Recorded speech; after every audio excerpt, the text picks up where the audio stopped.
and they were like, hey, moment of silence, we're going to have a memorial or whatever for the people who lost their lives 9/11 then, but we're going to have a moment of silence. And I'll never forget, I was in my computer class, and while we was having a moment of silence, and I remember while we were in the middle of the moment of silence, I just abruptly said in front of the class something like, man, F them, even if I said something. Oh and my God. like that, like, man, I don't care about them people dying.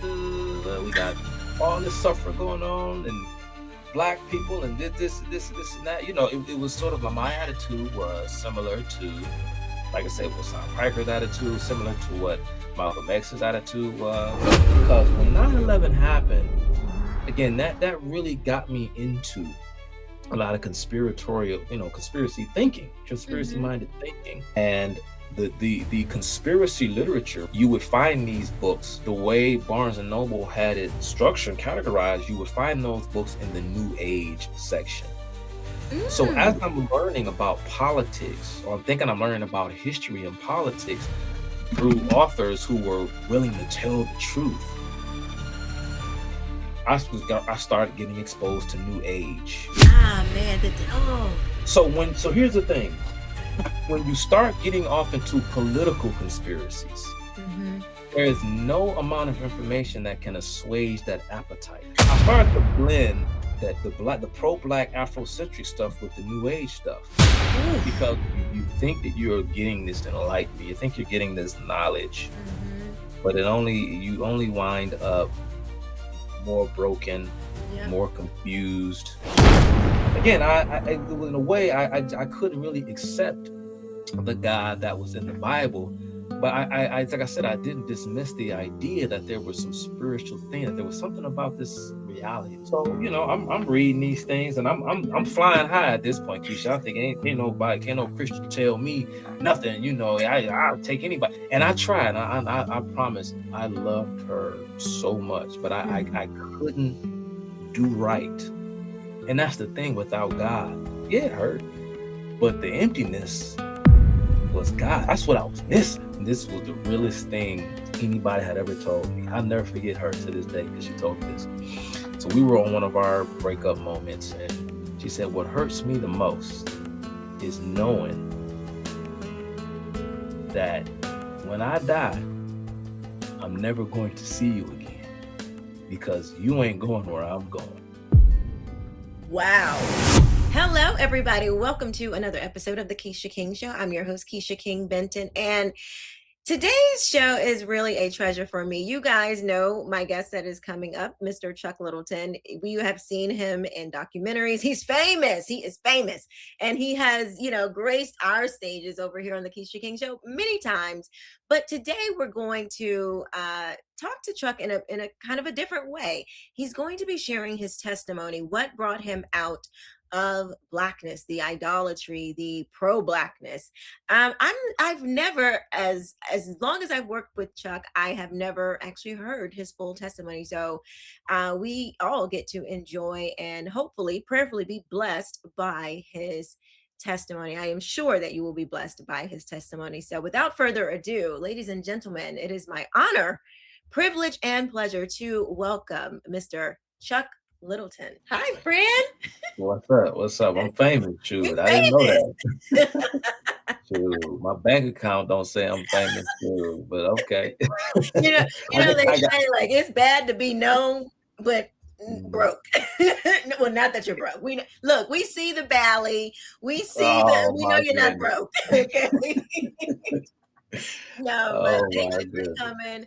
And I told you that I want to. You're always. I appreciate you as a colleague, I guess, and as a brother in Christ. Always being here to help me understand history stuff. And even just now, I'm like, I got a question about this and that. And you are always willing to help me understand and work through some things. So I really appreciate that. And being in this journey with me. So I am delighted to hear your testimony, because I've heard pieces of it over the years, but I've never heard the full thing. So why don't you start us off with, kind of how you grew up, and then take us to, what kind of got you into walk, maybe going more into the pro-Black and all those things, and what got you out of it?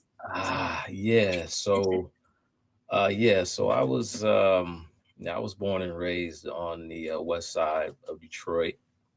Mm-hmm. My parents were married when I was conceived and I was born, but they divorced shortly after that. Mm-hmm.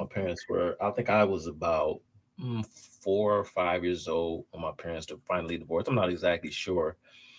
I have vague memories of my dad sort of coming in and out. One minute he was home for a little while, and then the next minute he was gone. And Mm-hmm. when I was younger, I remember a lot of arguing, you know, a lot of Mm. fighting, um, a lot of furniture moving, as they used to say. I Mm. don't know what was going on, Yeah. but I remember it being a very, to put it mildly, very uncomfortable experience, a very terrifying thing. I don't think a lot of parents, moms and Mm-hmm. dads, I don't know if they really understand when you have a dysfunctional home, or a home where the parents don't quite get along. Yeah. It's something that stays with you it stays with you for the rest of your life. That is true. It really does. And I'm just going to just speak from the heart, just get real Mm-hmm. personal here, talk about Yeah. myself, my life, and the people who helped to shape me. My father, and I always kind of stayed out of grown folks' business. You know what I'm saying? Okay. Um, it's funny because as I got older, once I reached puberty and things of this nature, when I was a teenager, me and my mother, we had a difficult time.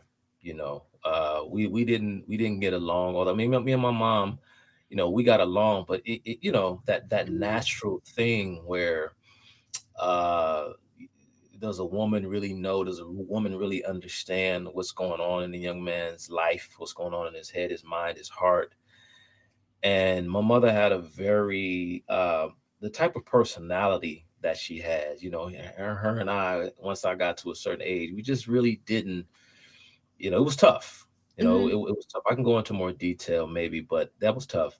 Yeah. But my dad, he would go on to get remarried uh, when I was about 10 years old. Mm-hmm. And a lot of the same things that I saw when I was a younger kid, when I would go to visit my dad on the weekends, I saw a lot of those same things between Mm. my father and my stepmother, and they Mm. would fight a lot, And I don't know, and I start to learn a lot of things about my father. My father is passed away now, I'm sorry to but hear that. it's all good. It's been a couple of years. There were a lot of demons that he had to deal with. Um, his mother, my grandmother, had him when she was like 15, and so he was given up for adoption by or his mother, and he was adopted by his mom's cousin. And Okay. it Mm-hmm. was, yeah. So I had two maternal grandmothers on my dad's side, Mm-hmm. and two grandmothers on my paternal side is what I'm trying to say. Mm-hmm. His biological mother and his adopted mother. Mm-hmm. Uh, and one of the things was my father. He never knew who his dad was. He knew who his dad was, but his dad never accepted him for Mm. for whatever reason. And I try not to really pry into this information too much because it was always a soft spot for my father. Yeah. But I think it hurt him that his dad, he didn't have a relationship with his own father. And it Yeah. wasn't until my grandfather, who I never met, I never knew him. I saw a picture, but I didn't know who he was. And but before he passed away, he finally, I guess, accepted my dad because he could feel the Grim Reaper kind of approaching, and he knew his time was coming to an end, and I guess he wanted to make amends. Yeah. And so he finally acknowledged that that my dad was his son. And I don't know what sort of interaction they had, but I guess they sort of made peace with it. And then my grandfather went on to pass away, not shortly after that.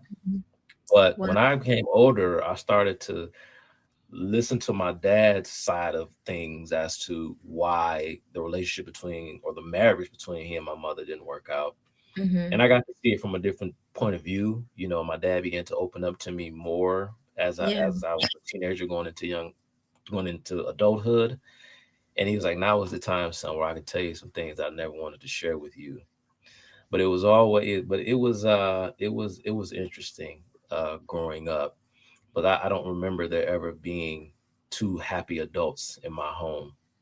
Wow. And that was really tough. And for those of you who may think who are listening to this, and I know it's and this is why, you know, God's wisdom is it's such a perfect thing, because a lot of, you know, men, we think, and I know sometimes we deal with this with the circumstances that we, and there's a lot of, oftentimes we create our own circumstances, right? Let's not kid ourselves.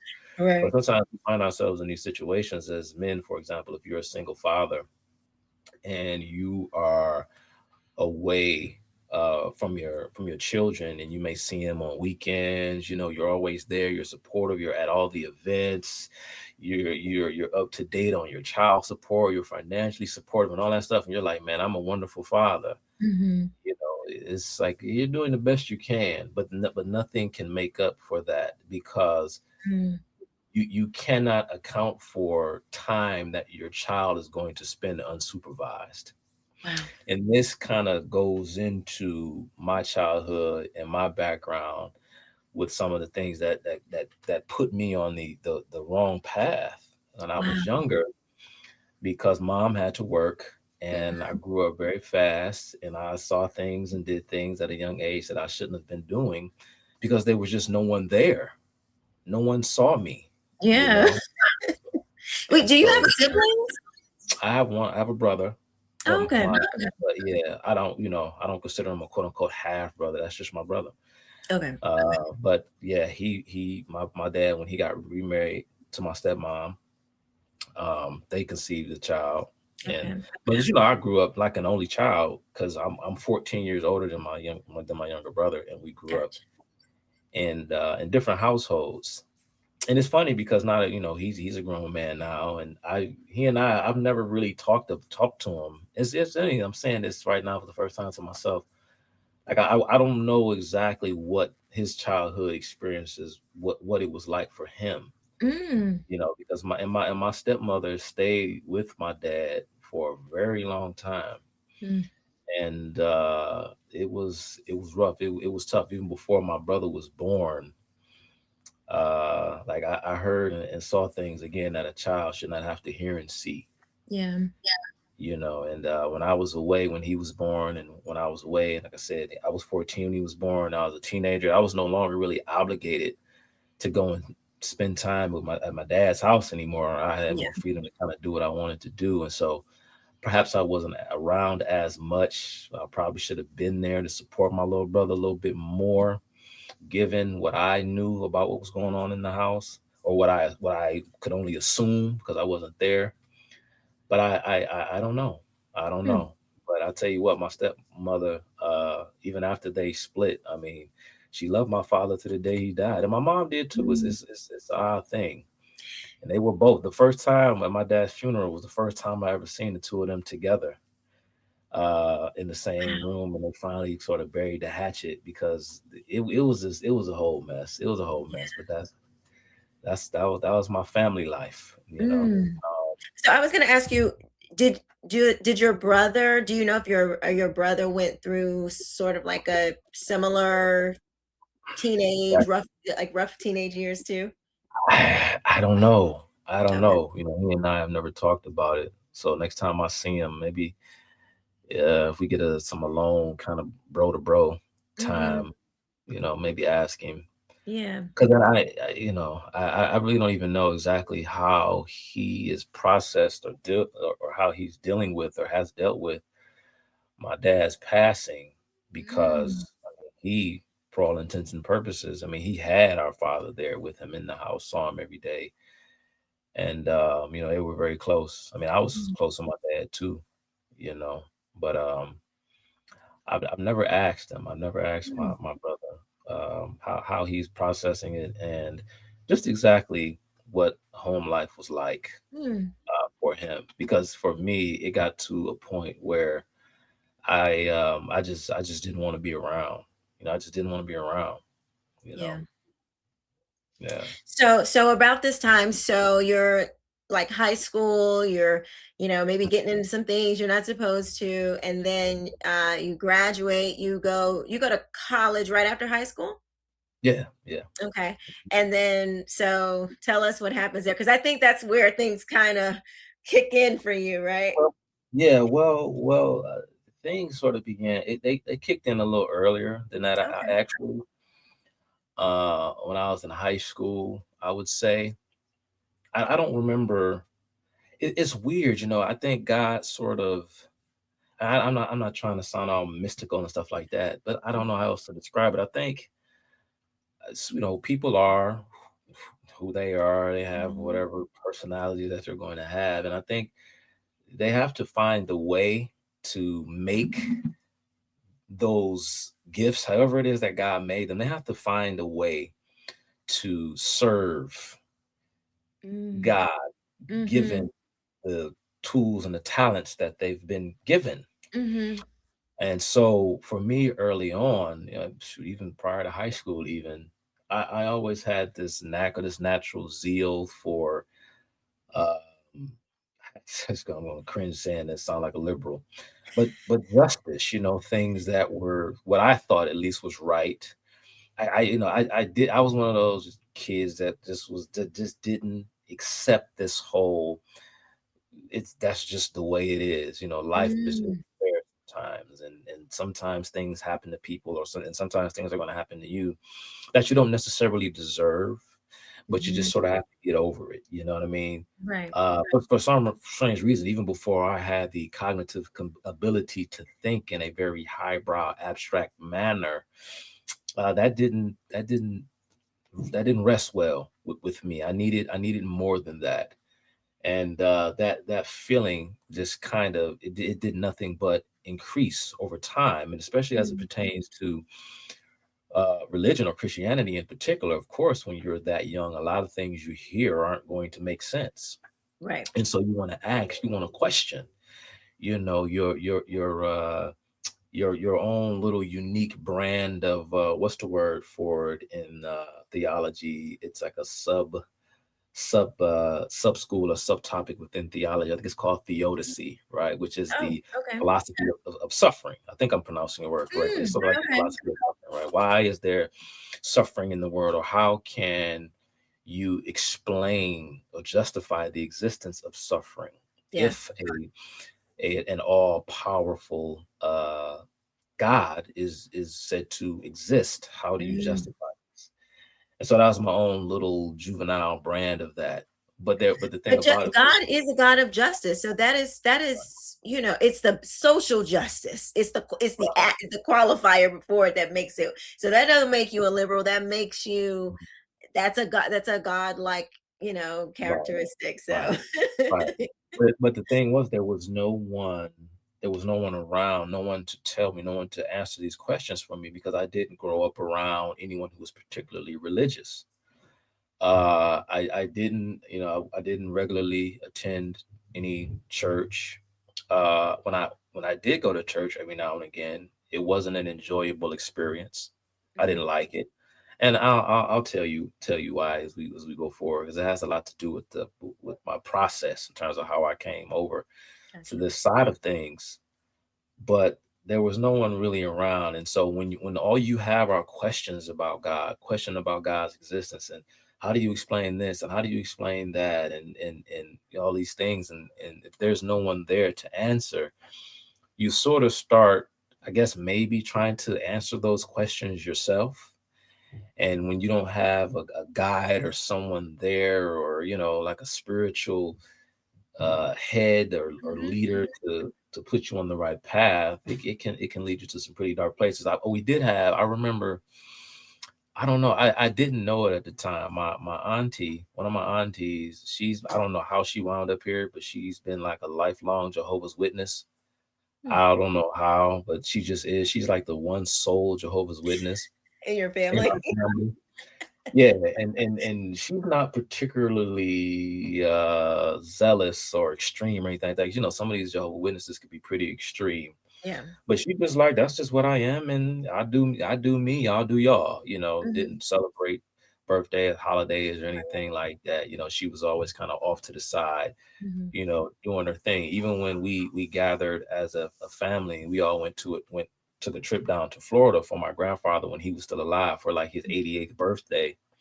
And we rented out this ballroom at this hotel down in Florida. My auntie, it's funny because she came, but mhm. she wouldn't go in the. I don't. It's weird. Again, I don't. You know, I'm not an expert on the Jehovah Witness doctrine, but she like stayed in the hallway the whole Look, time. We all in the I ballroom, and know, she, I can relate. I have my grandmother was in a cult my entire life, so she would do similar things too. I understand.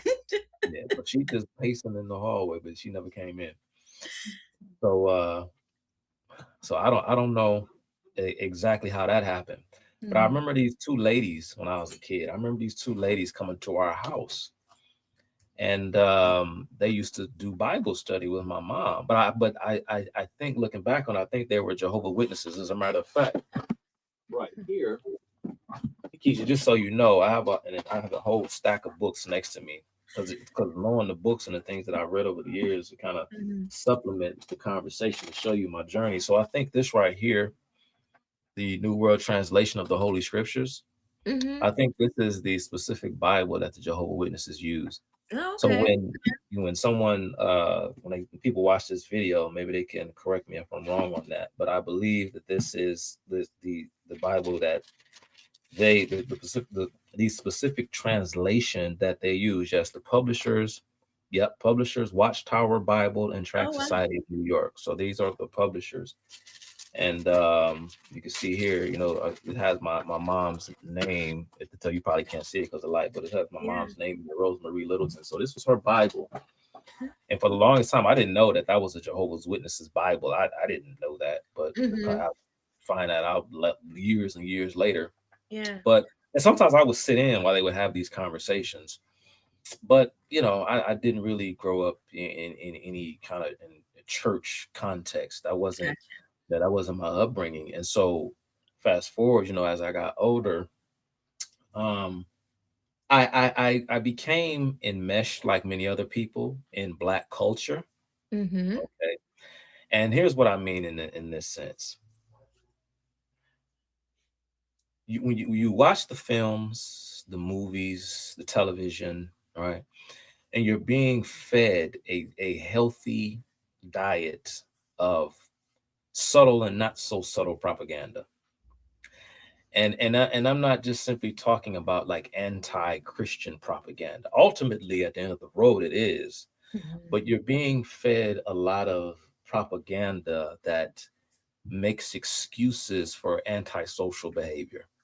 Okay, Mm. that involves criminality and whatever else, and of course, like conservatism as a philosophy, or conservative politicians or conservative figures within the realm of American politics.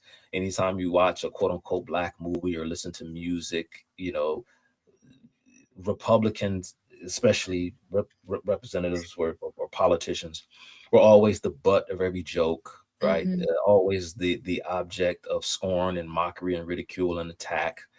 Whether it was Newt Gingrich, Rudy Giuliani, George Herbert Walker Bush, Clarence Thomas, Ronald Reagan, Richard Nixon. Every movie, every when you listen to music, they were always the butt of every joke. Or not again, sometimes it wasn't just these weren't jokes. This was just vitriol, right. right? And so I'm listening to all this stuff. I'm not understanding really what's going on. But you're fed this daily dose of propaganda that helps to promote antisocial behavior. And so the dangerous part about it is that while at the same time you're being told that, it's a two-prong attack, because on the one hand you have the antisocial behavior and the urban pathology. On Mhm, the other hand, you're being told by those who have been or had been indoctrinated into the kind of like this kind of Marxian, this Afro ethno Marxian, recruited into the Conscious. Marxian intelligentsia Okay, yeah. in the 1960s, right, 1970s. And when you had, by the late 70s, early 80s, this new idiom, this new musical genre emerged on the scene called rap, right? And yeah, hip hop culture, but rap was just, of course, an aspect of hip hop culture as a whole. Yeah. Four elements they talk about, graffiti, DJing, rapping, dancing. Mm-hmm. Mm-hmm. And so you have this antisocial behavior, and then you have these highbrow ethno-Marxian intellectuals trying to explain to you why it is that you're seeing what you're seeing. Not only why it is that you're seeing what you're seeing, but why you may be inclined for one reason or another to do things that you know that you ought not do. Right. And so you either embrace the criminality, or you say to yourself that I'm going to be the person who tries to do something to change the circumstances that create this underclass, because you identify with those within that underclass as being members of your tribe. And so even though you know it's wrong, there's the solidarity there.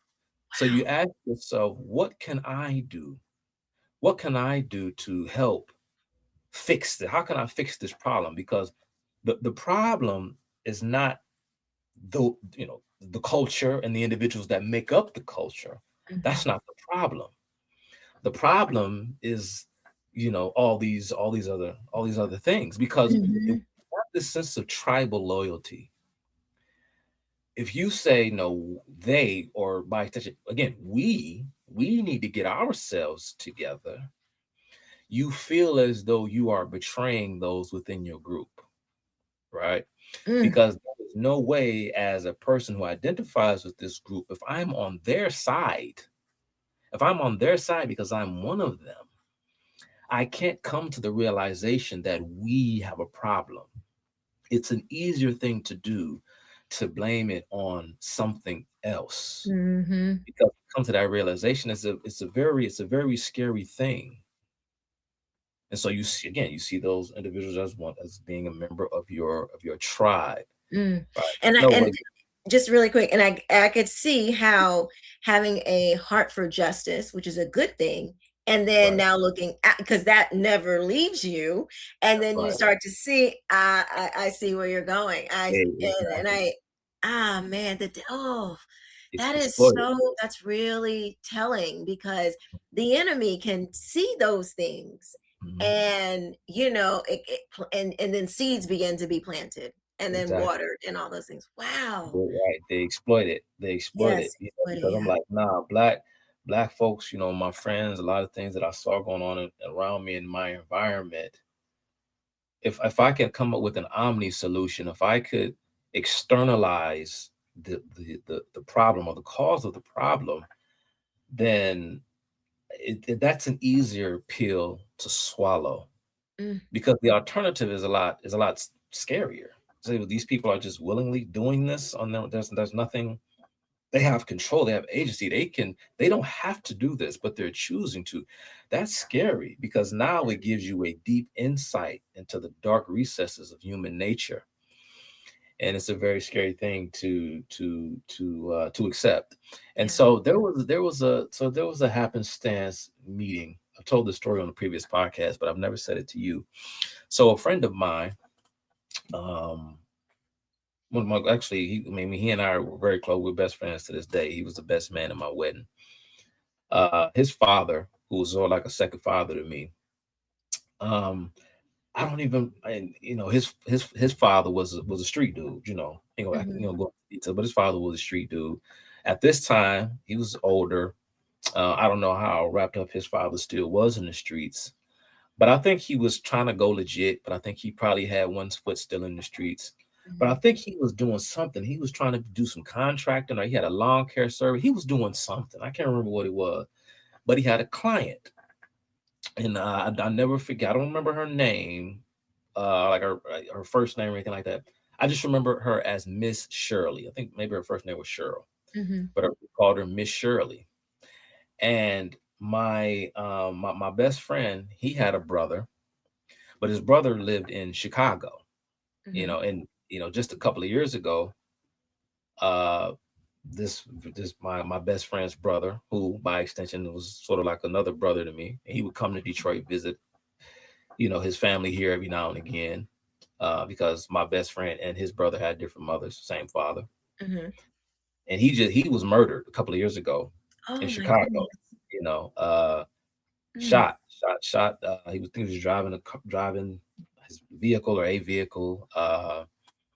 Just a hit. It was a hit. He pulled up Oh, at a traffic light or stoplight or whatever. Somebody came from wherever. I guess he had took mm. this path, this very specific path. I guess he took, and whoever he had problems with or whatever was going on, they had to drop on him, and they rolled up on him and murdered him. And you wouldn't think this was maybe like 4 years ago, so he was roughly 37, 38.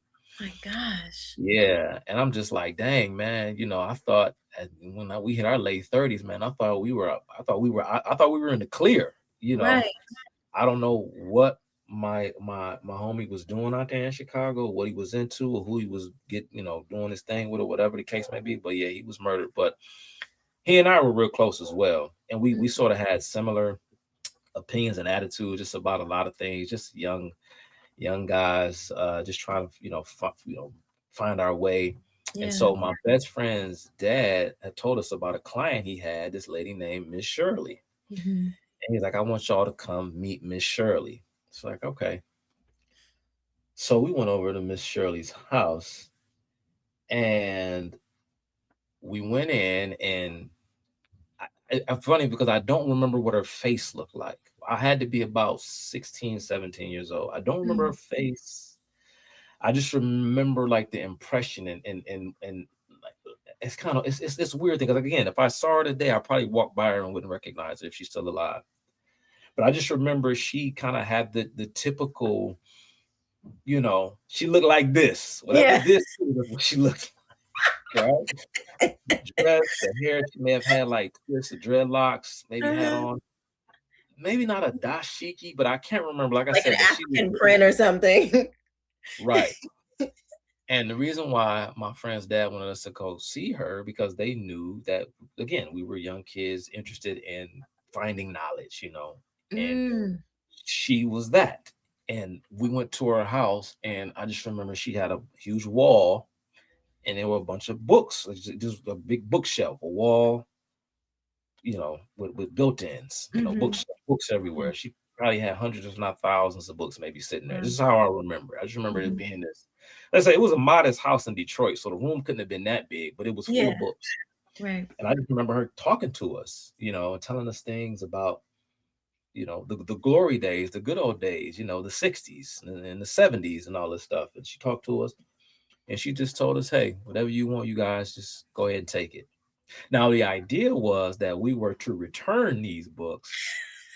We never returned them, because I don't even remember where Miss Shirley lives, and we was Yeah. never taken back to Miss Shirley's house. And it was funny because as I got older in my 20s and 30s, every time to this day when I see my homeboy's pops, Uh-huh. he always joke around with me. He like, yeah, Miss Shirley say she want her books back. If she see you, she gonna whoop your ass. She want her books back. But yeah, So we wait, just couldn't so was it interrogate. it was your best friend that got Best murdered? friend, yeah, my best friend's brother Best friend's brother that was murdered. that was murdered, Okay, right? gotcha. Okay. Who lived in Mhm. Chicago, Gotcha. right? Okay. Because again, they had a mutual father, different mothers, Gotcha. right? Okay. Gotcha. And he had come to visit while he was coming to visit us. I don't know where my best friend was. I think he was away out of town somewhere, Mm-hmm. and he just took the two of us. We're gonna go visit Miss Shirley. And Uh-huh. I remember like some of the books, like some of the books that I took from her that I never gave back. So Mm. this is live from Death Row.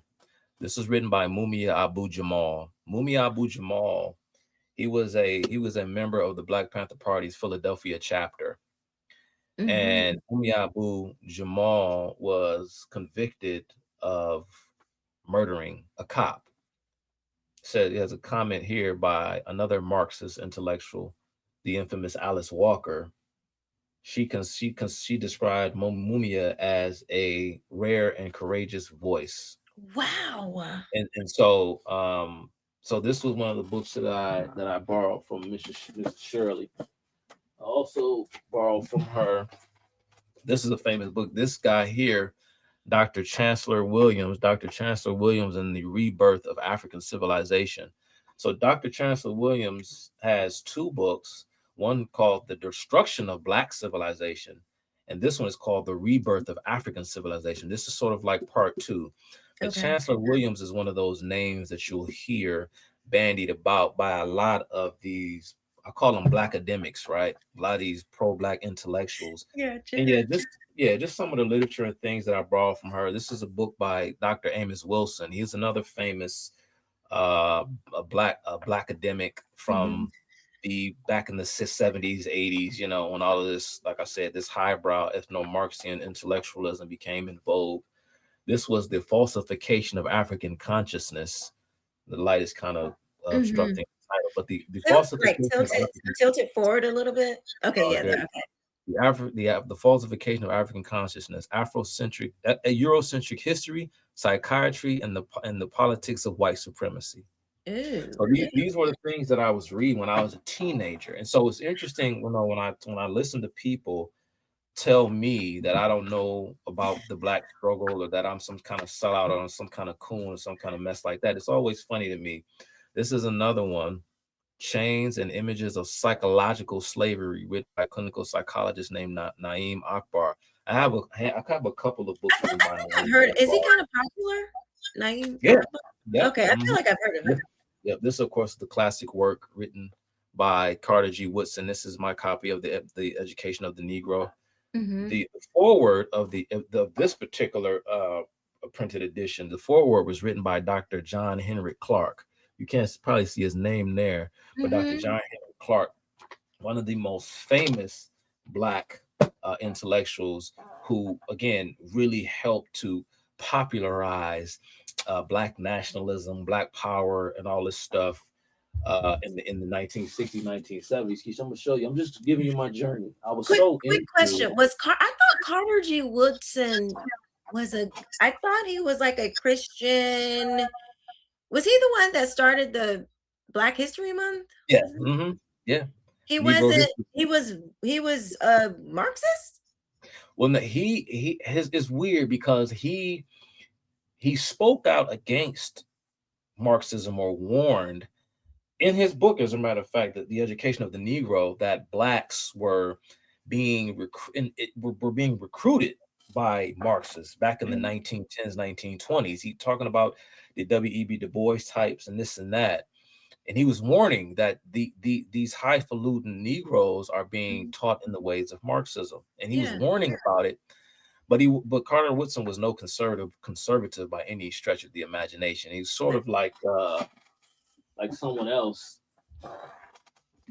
famous at the time. This person more famous than him. This is the philosophies and opinions of Marcus Garvey, Mm. who, again, people love Garvey because they claim that, of course, Garvey was an anti-communist, but his story is a little bit more complicated or Mm. complex than that. The same as Carter G. Woodson. They were not anti-communist, but that's a whole other discussion. But I was so into Dr. John Henry Clark that this is an old T-shirt I had. This is what Dr. John Henry Clark looks like. For those of you who don't know, that's a Yeah. quote from Dr. John Henry Clark: "Innovation, not imitation." Okay.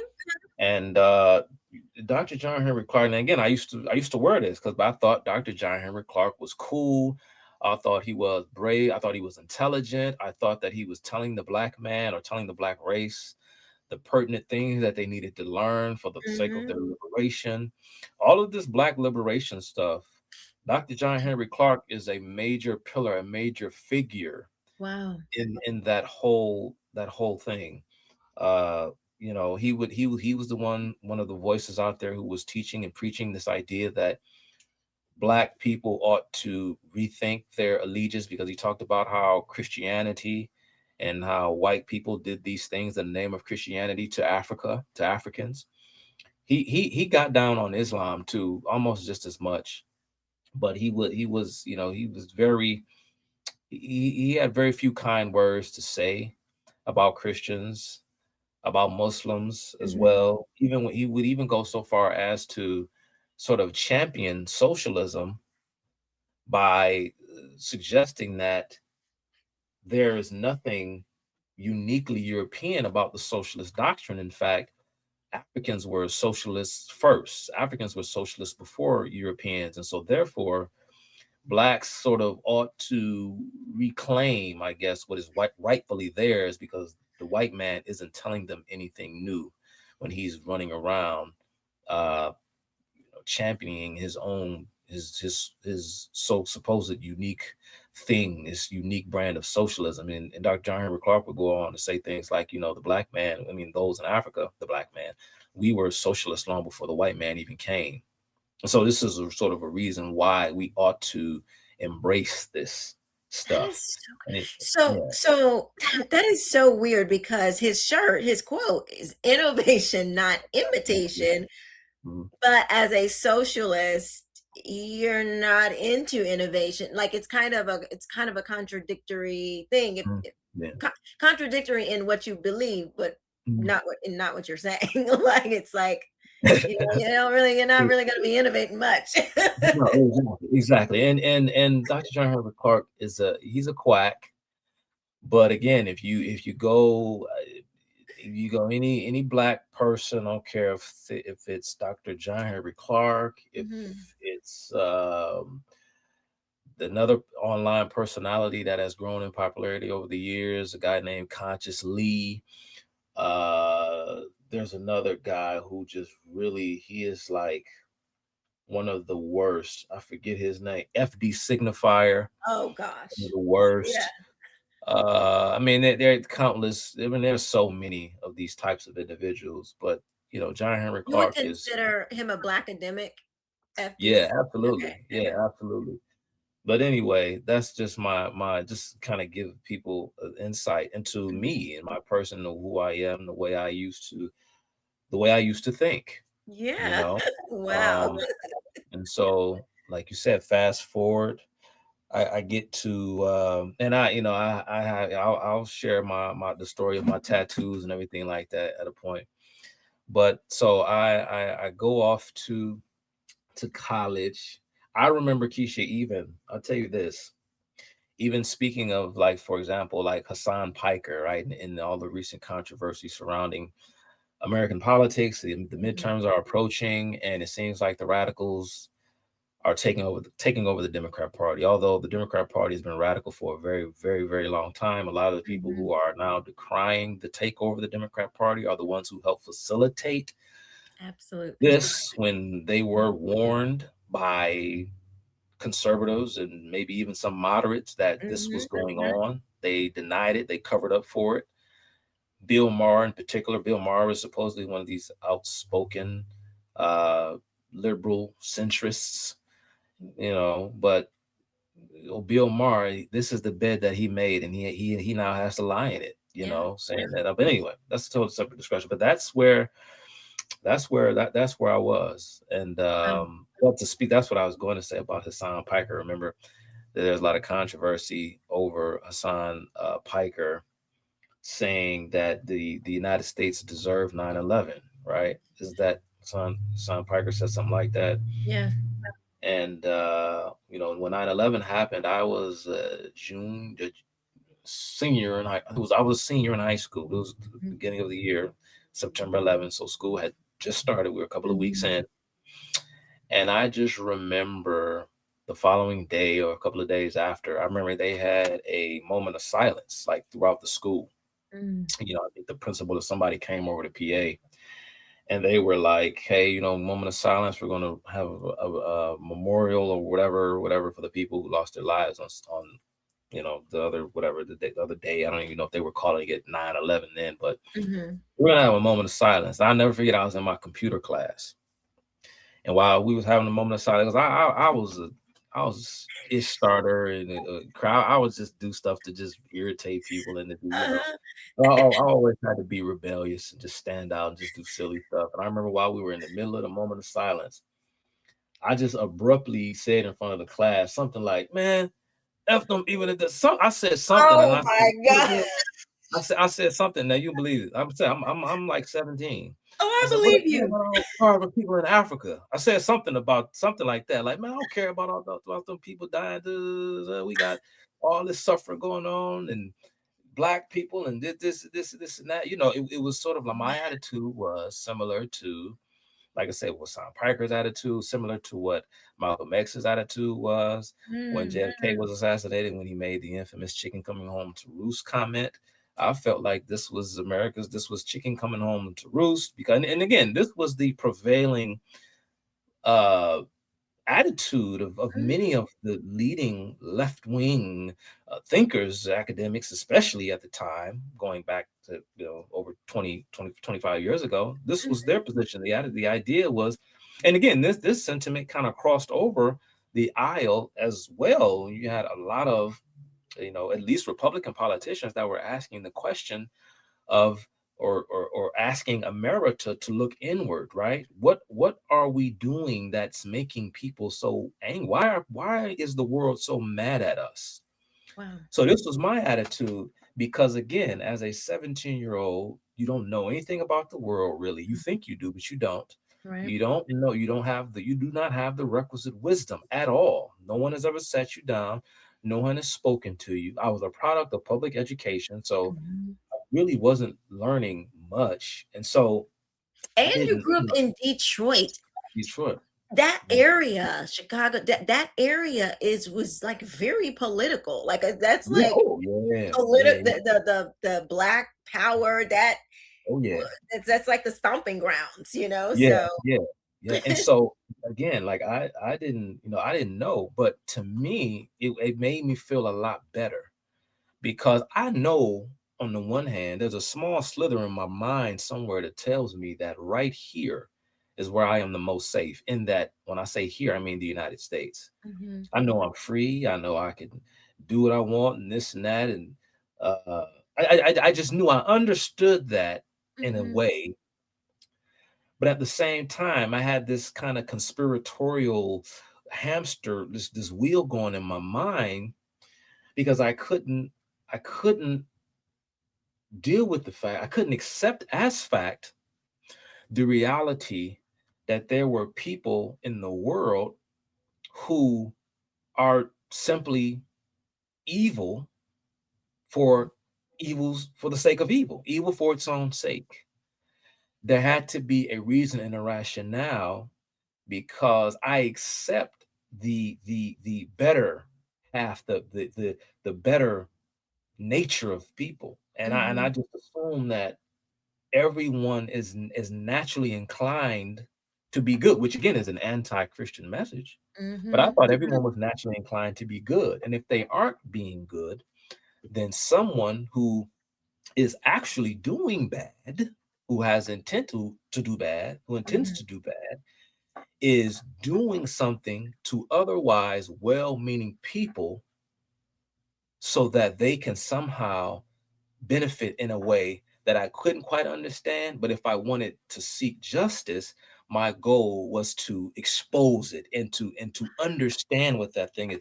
This is why, as I sit back and I watch how conspiratorial this climate of black pilling, as they call it on the internet, as I'm mhm, seeing it begin to rear its ugly head, and yeah, I don't mean to try to throw this person under the bus, but this whole Joe Rogan type of vibe that you're getting online and things of this mhm. nature, where everybody can just come on and say whatever, and how it's sort of bleeding into our politics now. But as a Yeah. young person, as I'm thinking like this, because I didn't want to accept that the world was as dangerous as it really was, because I was a sheltered kid living in the United States, who at the same time thought that I was in danger, not from other young black males in and around my neighborhood, but that I Mhm, was in danger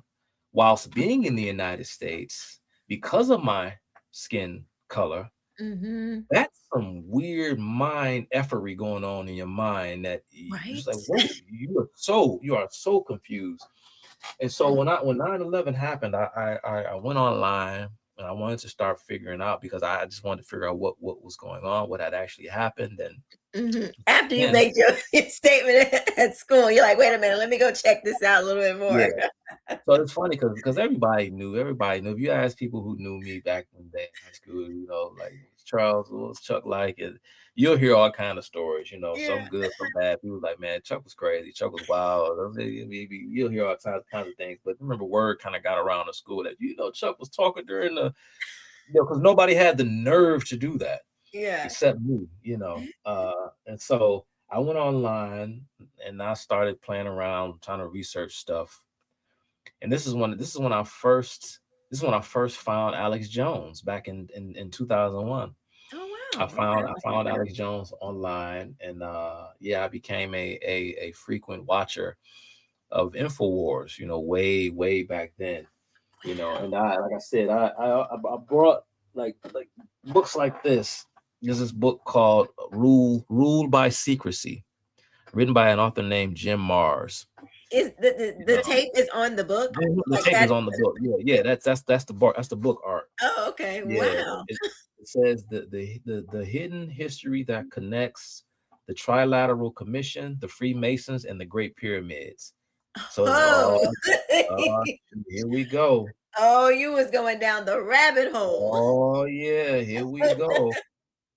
This Oh my astonishing goodness. book. Yeah, it says this astonishing book celebrated blah, blah, blah, blah. Author Jim Mars painstakingly explores the world's most closely guarded secrets, exposing clandestine cabals and the power they have wielded throughout time. Definitely rooting out the truth, he unearths startling evidence that the real movers and shakers covertly collude to start and stop wars, manipulate stock markets and interest rates, maintain class distinctions, and even censor the 6 o'clock news. And they all do this under the mindful auspices of the Council on Foreign Relations, the Trilateral Commission, the Bilderbergers, the CIA, and even the Vatican. So this This is the sounds stuff. like today. Sounds like today. This is why I laugh at these people. I said, man, you are before that. I mean, I'm from the dial-up days. I was born in the early '80s. I'm a dial-up kid. When you still had Yeah. landlines, and you had to unplug your landline, plug it into the back of your desktop, wait for that little all the weird noises, and you couldn't. Right, right. Yeah. You couldn't use your phone. Your landline wouldn't receive calls while you were on the internet.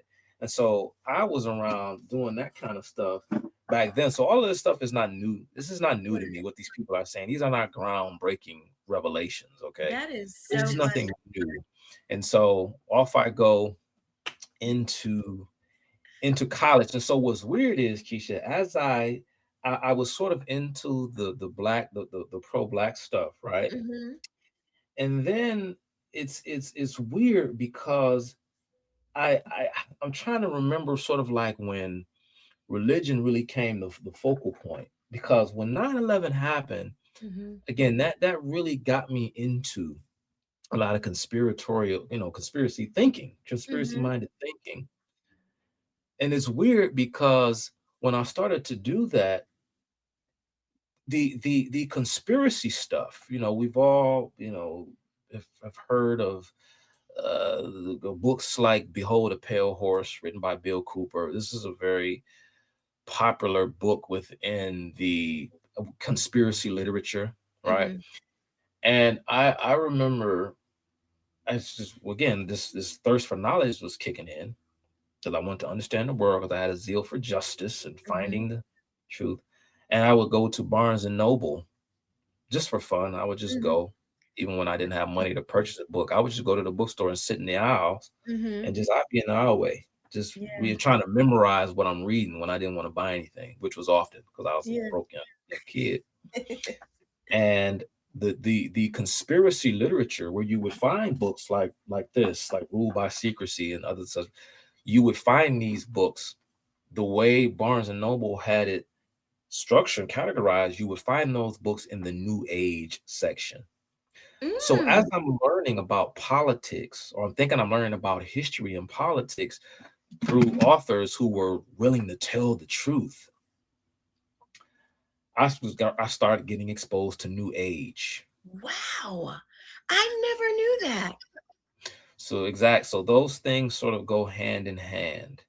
Hmm. And this is why, and again, I already didn't have a firm background and footing in religious understanding. The guy who really helped to popularize this theory. This is going to sound crazy, but maybe not. It don't sound crazy because the internet, people know about this. Mhm.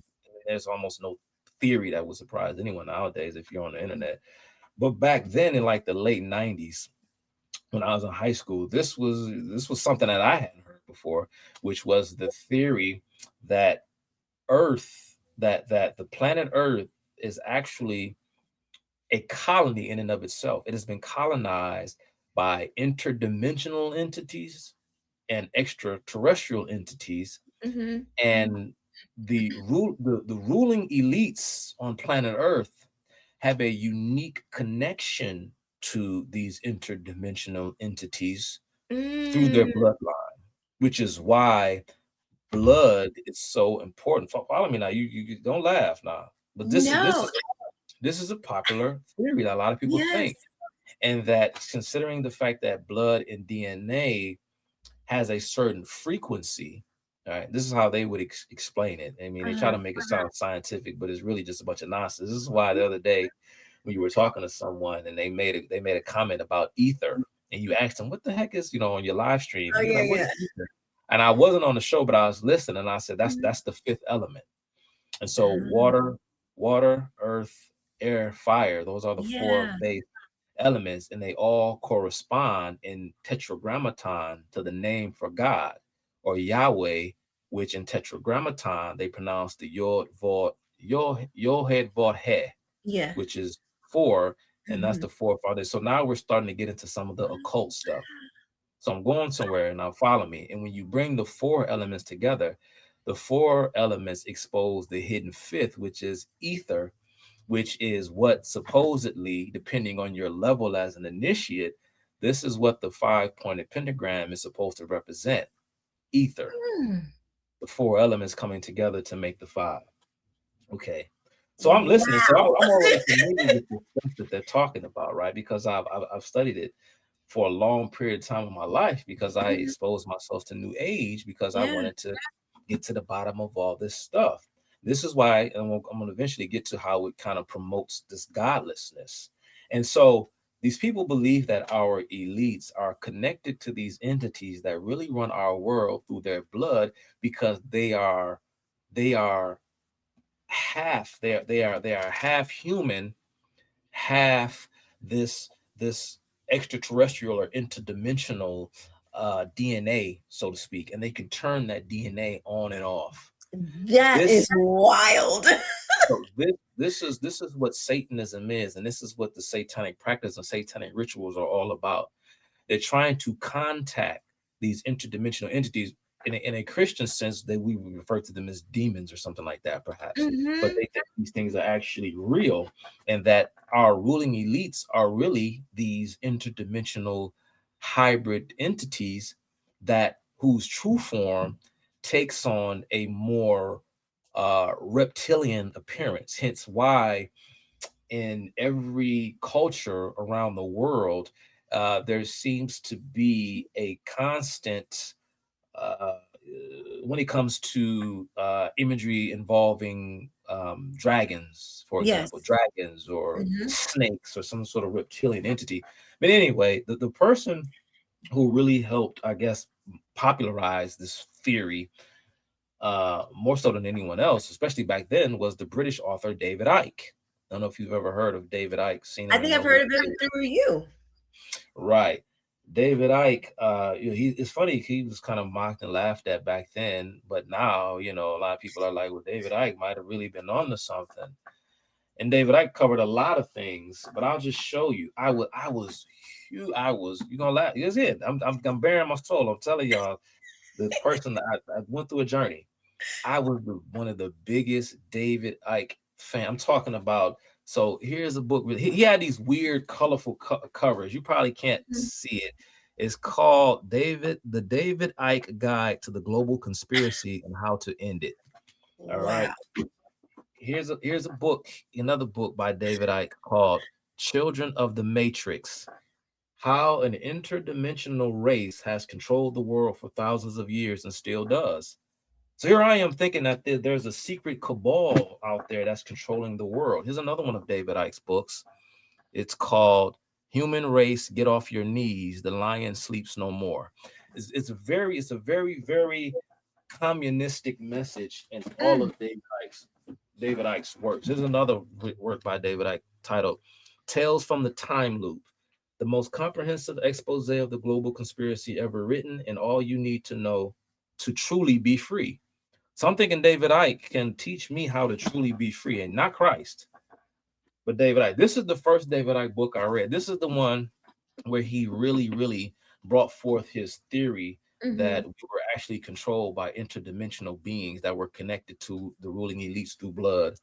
It's called The Biggest Secret. I don't know if you can see The Uh-huh. Biggest Secret, the book that will change the world. I'm just going to read to you So just a quick. you actually believed, or were you at the when you were reading this, were you searching, or were you Mhm. like, no, I'm you're reading it because to strengthen your knowledge, like you believed it and you were just reading to strengthen what Yeah, you already. I was believing it because I was like, I was looking for answers because Yeah. again, to me, what I was being told, particularly by the Christian faith, even though I didn't have a very sophisticated understanding of what the Christian doctrine was, Mm-hmm. to me as a young, ignorant, egotistical kid who thought that I could figure everything out with this sheer manpower or Mm-hmm. brain power, should I say, sheer brain power, I thought, wow, here's someone who's actually telling me the truth of what is going on.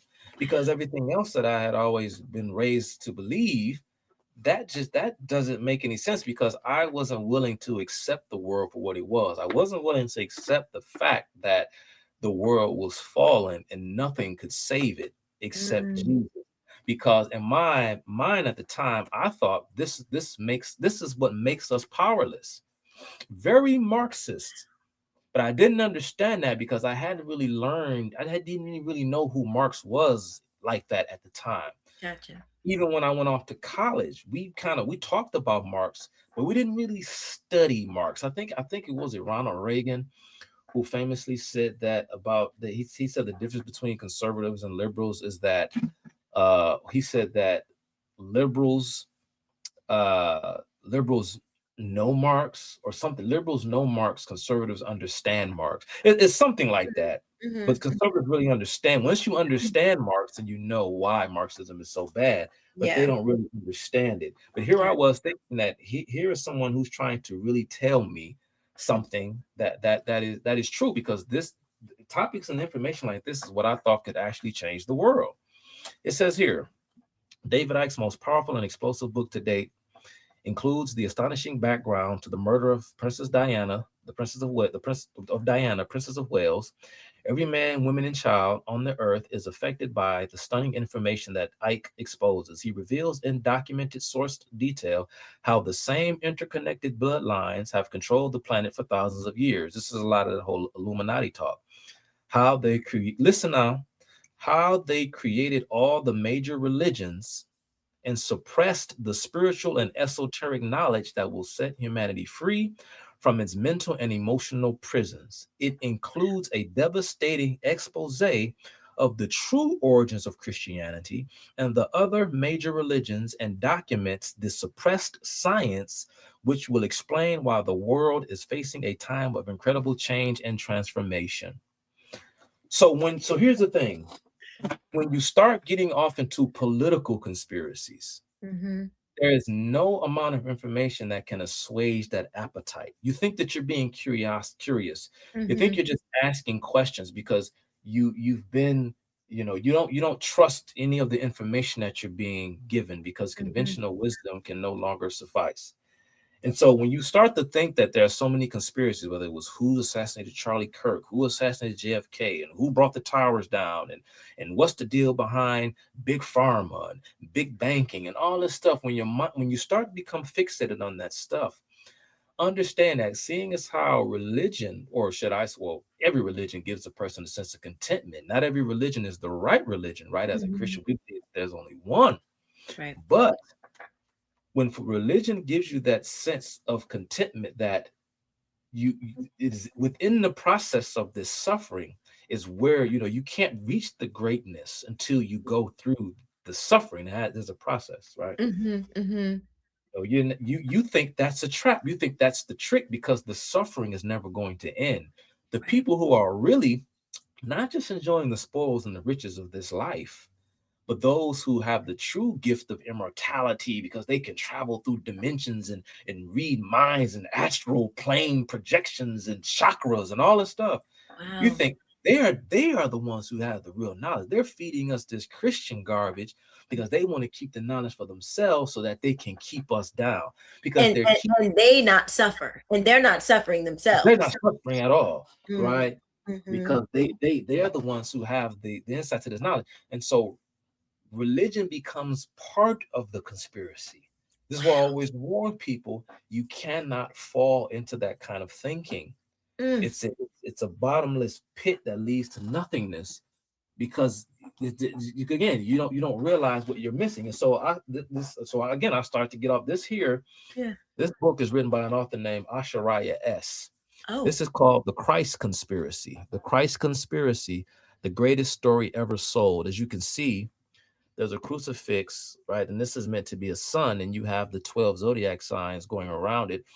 So, of course, her entire position, this author here, is that, of course, Jesus is nothing more than sun worship. He is the sun personified. So, like I said, when a lot of people, Quisha, when What? they're in your comment section So and they're crazy. saying things to you about, about Christianity and blah, blah, blah, I just sit back and laugh, because they say these things like this though it's some sort of revelation, when it's when it's really not.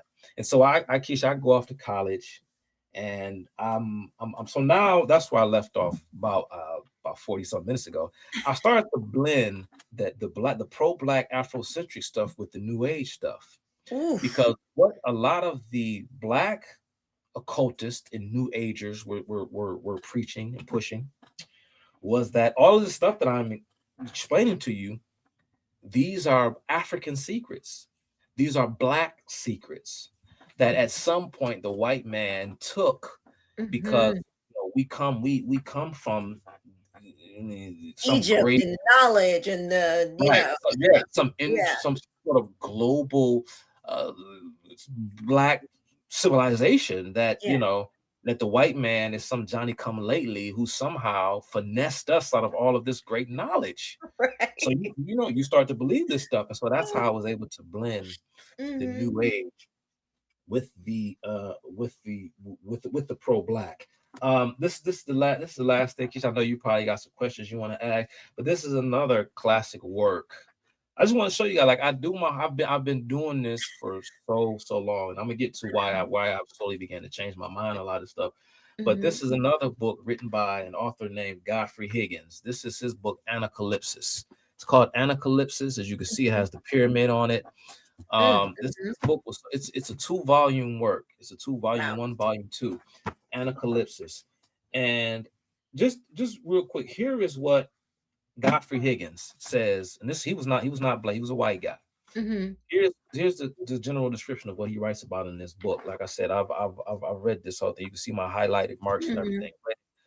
15, 20 years ago. Here's what Godfrey Higgins, even when I didn't understand what I was reading all the time, I still went through it painstakingly. But Yeah. here's what Godfrey Higgins believed: there is a great difficulty in setting the proper places according to their seniority of the 3 sons of Noah, as all divines have allowed. I think it probable that Japheth was the youngest. No, there's a certain part. Yeah, let me go down. Very considerable. This has. I guess I'll just go through it because I'm trying to pick out what, because there was something that he said. I remember reading this so long ago, and it kind of made me go, yeah. See, I am on. Uh-huh. I am on so let me skip ahead. So Godfrey Higgins goes on. He started, I was describing, because he was describing Noah and his three sons, right? Mhm, And he begins his history from the time of Noah, because everyone was wiped out, everyone was exterminated, mhm, and mhm. history sort of it began at that Begins moment. again, yeah. Yeah, it began again, right? So going from there, as he describes Noah and his three sons, just skip down a paragraph in the book's description. It says, "Then I should expose that there have been various races of red or black." So he's talking about Japheth and Mhm. I don't know, Shem, I guess, like I said, but I skipped the previous paragraph. But this is the part I want you to really hear: that the originals of all the gods have been of the black race, of the class of followers of Krishna, after the black race had become improved into the shape in which we find him, that the pontifical government did originally consist of this race, and that in the East, the entire population consisting of this race, it continues, black still retains the, I don't even know how to pronounce that word. I'm just going to skip it. For the reasons before given by name, it is improved in shape, but that in the rest, to which it sent out numerous tribes, it mixed with the white races.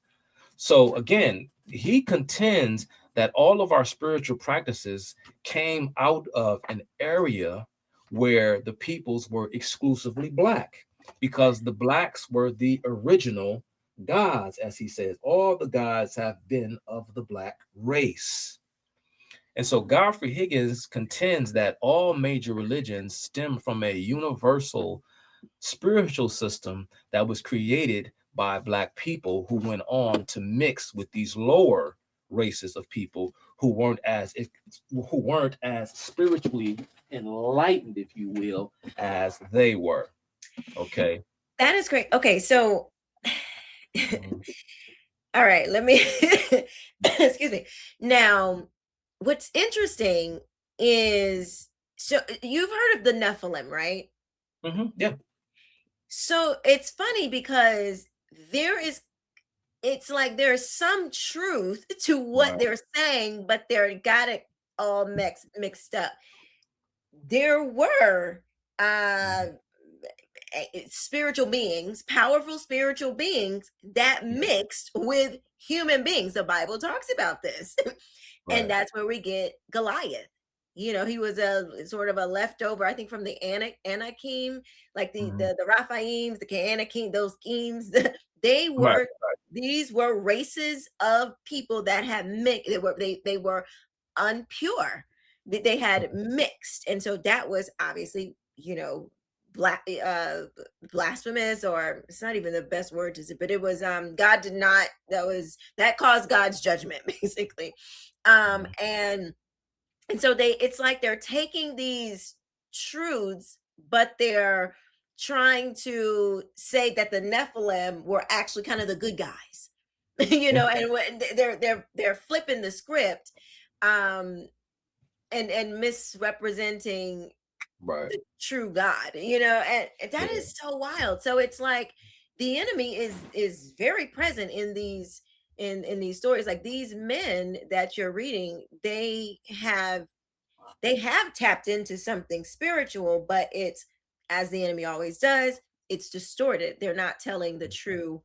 They were not the true God. They wanted to be the true God, but they were not the true God, and they were doing things. They had rebelled against Yahweh, and Yeah. wow, and they did mix with human beings, and they did cause them to have a different, makeup, or whatever. Now, I'm not saying that they could, with the D, I don't know how all that worked, but Yeah. it's funny that there is a grain of truth in these stories, but it's not the whole truth. But anyway, go ahead. I Yeah. just find that very But interesting. but this is new age, though. This is the occult, and this is how. And I could tell you from firsthand experience, because I lived through it. You think that you're getting this enlightenment, you think you're getting this knowledge, Hmm. but you only wind up more broken, Yep. more confused, Hmm. more empty, Yeah. angry, and it really, it could really screw you up. No, it could really Internally. screw you up. You know what I'm saying? And it's funny because I haven't read any of these books or really tapped into them for a very long time. But like but yeah, like I say, I was there. I went through it. I have the firsthand experiences of of someone who, like I said, I was my mom's side of the family moved to Detroit from Jamaica in Mm-hmm. 1968. Mm-hmm. So I have a very small family on my mother's side.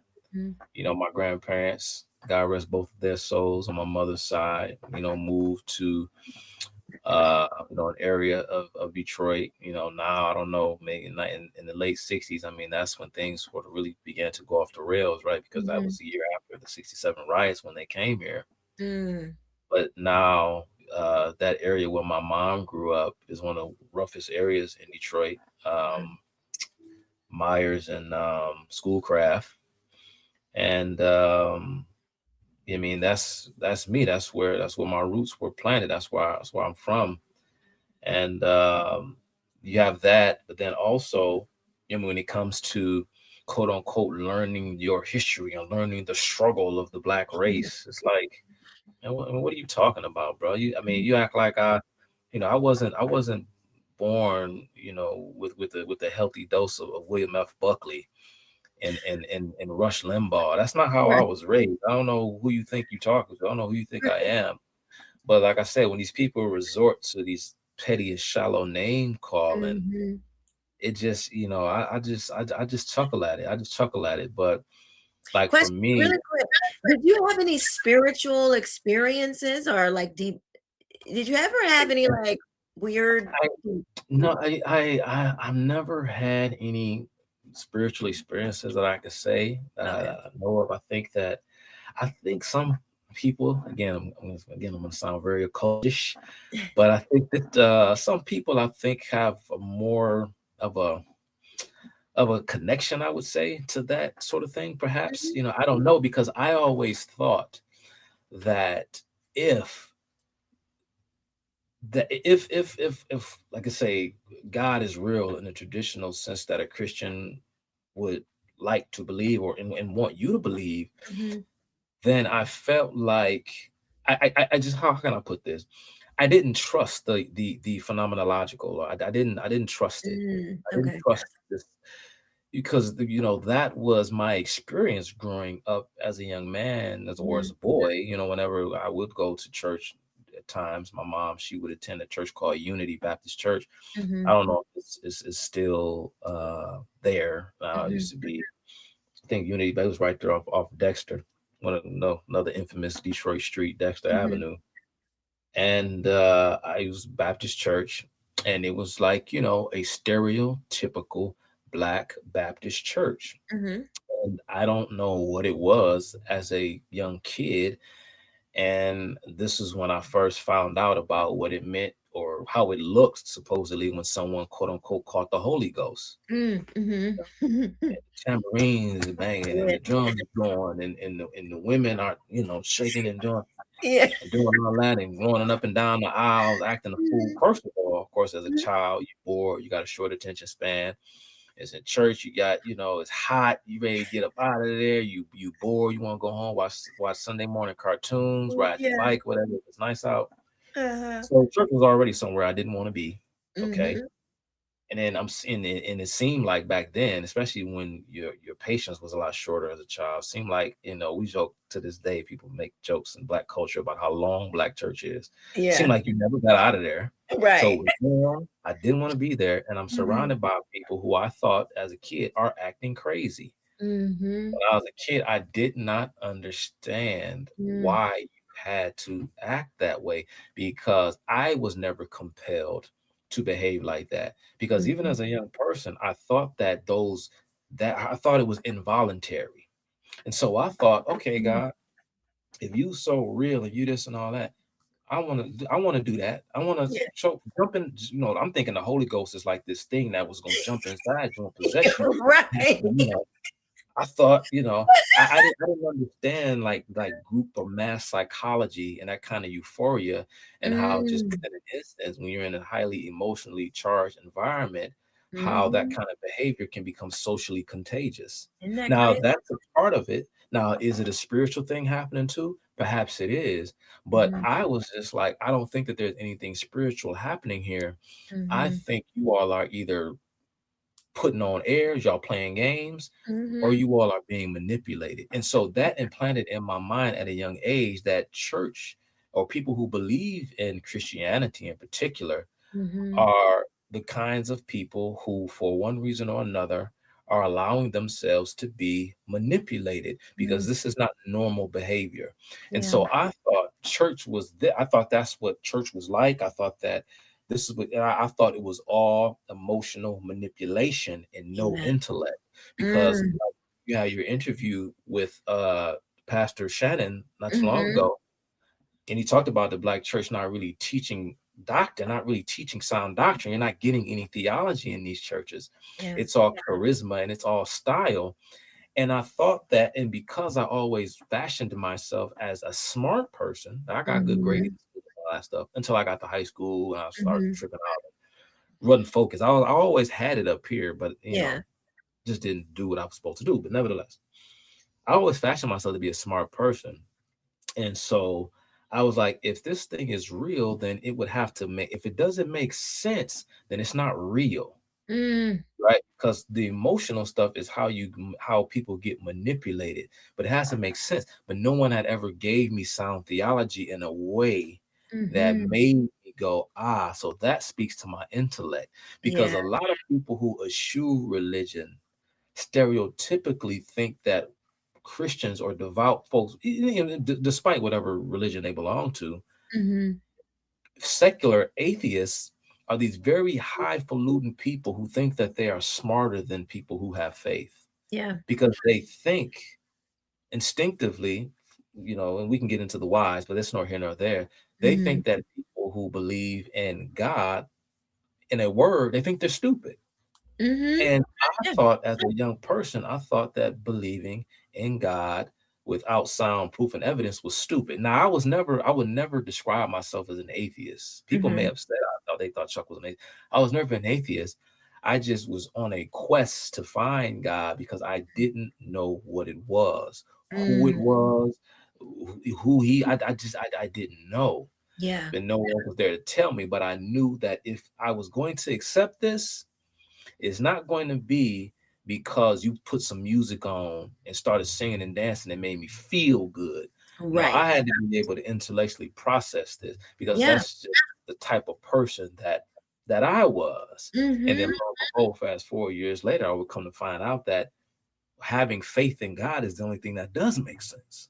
Okay. I didn't How know that at the time. I thought that was stupid. But I was like, no, that's what an intelligent person understands, that right? That faith is actually intelligence. It's Yeah. actually the smart thing to do and the smart way to be. But I just to show you some more, I was again, in a way I couldn't really accept the God that was in the Bible. But like I said, I didn't dismiss the idea that there was some spiritual thing, that there was something about this reality and existence that was more than what met the eye. Mhm. But I thought again that what, according to Icke and a lot of these other authors, that we were just given a bastardized version of true spiritual power. And Mm. so I became, along my journey, my intellectual journey, my spiritual journey, I became somewhat of a deconstructionist, right? Or someone who wanted to Mm. criticize the faith. This is a book written by an author, John W. Loftus, Why Faith Fails, the Christian Delusion. Oh, wow. Now, when were you reading this? About were you in Now, this I is was early college. I was okay. in my early 20s. I'm Okay. 42 now, so I was in my early 20s. Mhm. So this is a book written by an atheist scholar, John Loftus, The Christian Delusion. This is a collection of essays written by a bunch of secular intellectuals. You have, let me see some of the prominent names on here: Sigmund Freud, Eric Fromm, Sidney Hook, Walter Kaufman, Corliss Lamont, who was a communist. Let's see, Bertrand Russell, who Mm. was quite a character. But this book here is a collection of essays written by, it's called Critiques of God, Making the Case Against Belief in God. So, I'm reading these things, and I'm Mhm. flying high at this point, Quisha. I think can't no Christian tell me nothing. I'll take anybody. And it's funny Yeah. because all the people I was around, this is before the algorithm can curtail your experience. Right. I was the smartest person I knew. Right. And nobody could touch me or challenge me on these things. So you couldn't tell me I was wrong, because Yeah. no one could match my at least my ability to make the case. You know what I Right. mean? I was Right. wrong, but I could say the wrong thing and make it sound real good. Right. This is what people do now. But this is the one. This is an atheist wet dream. They will use this book to discredit God all day. Mm. This book is called Drunk with Blood.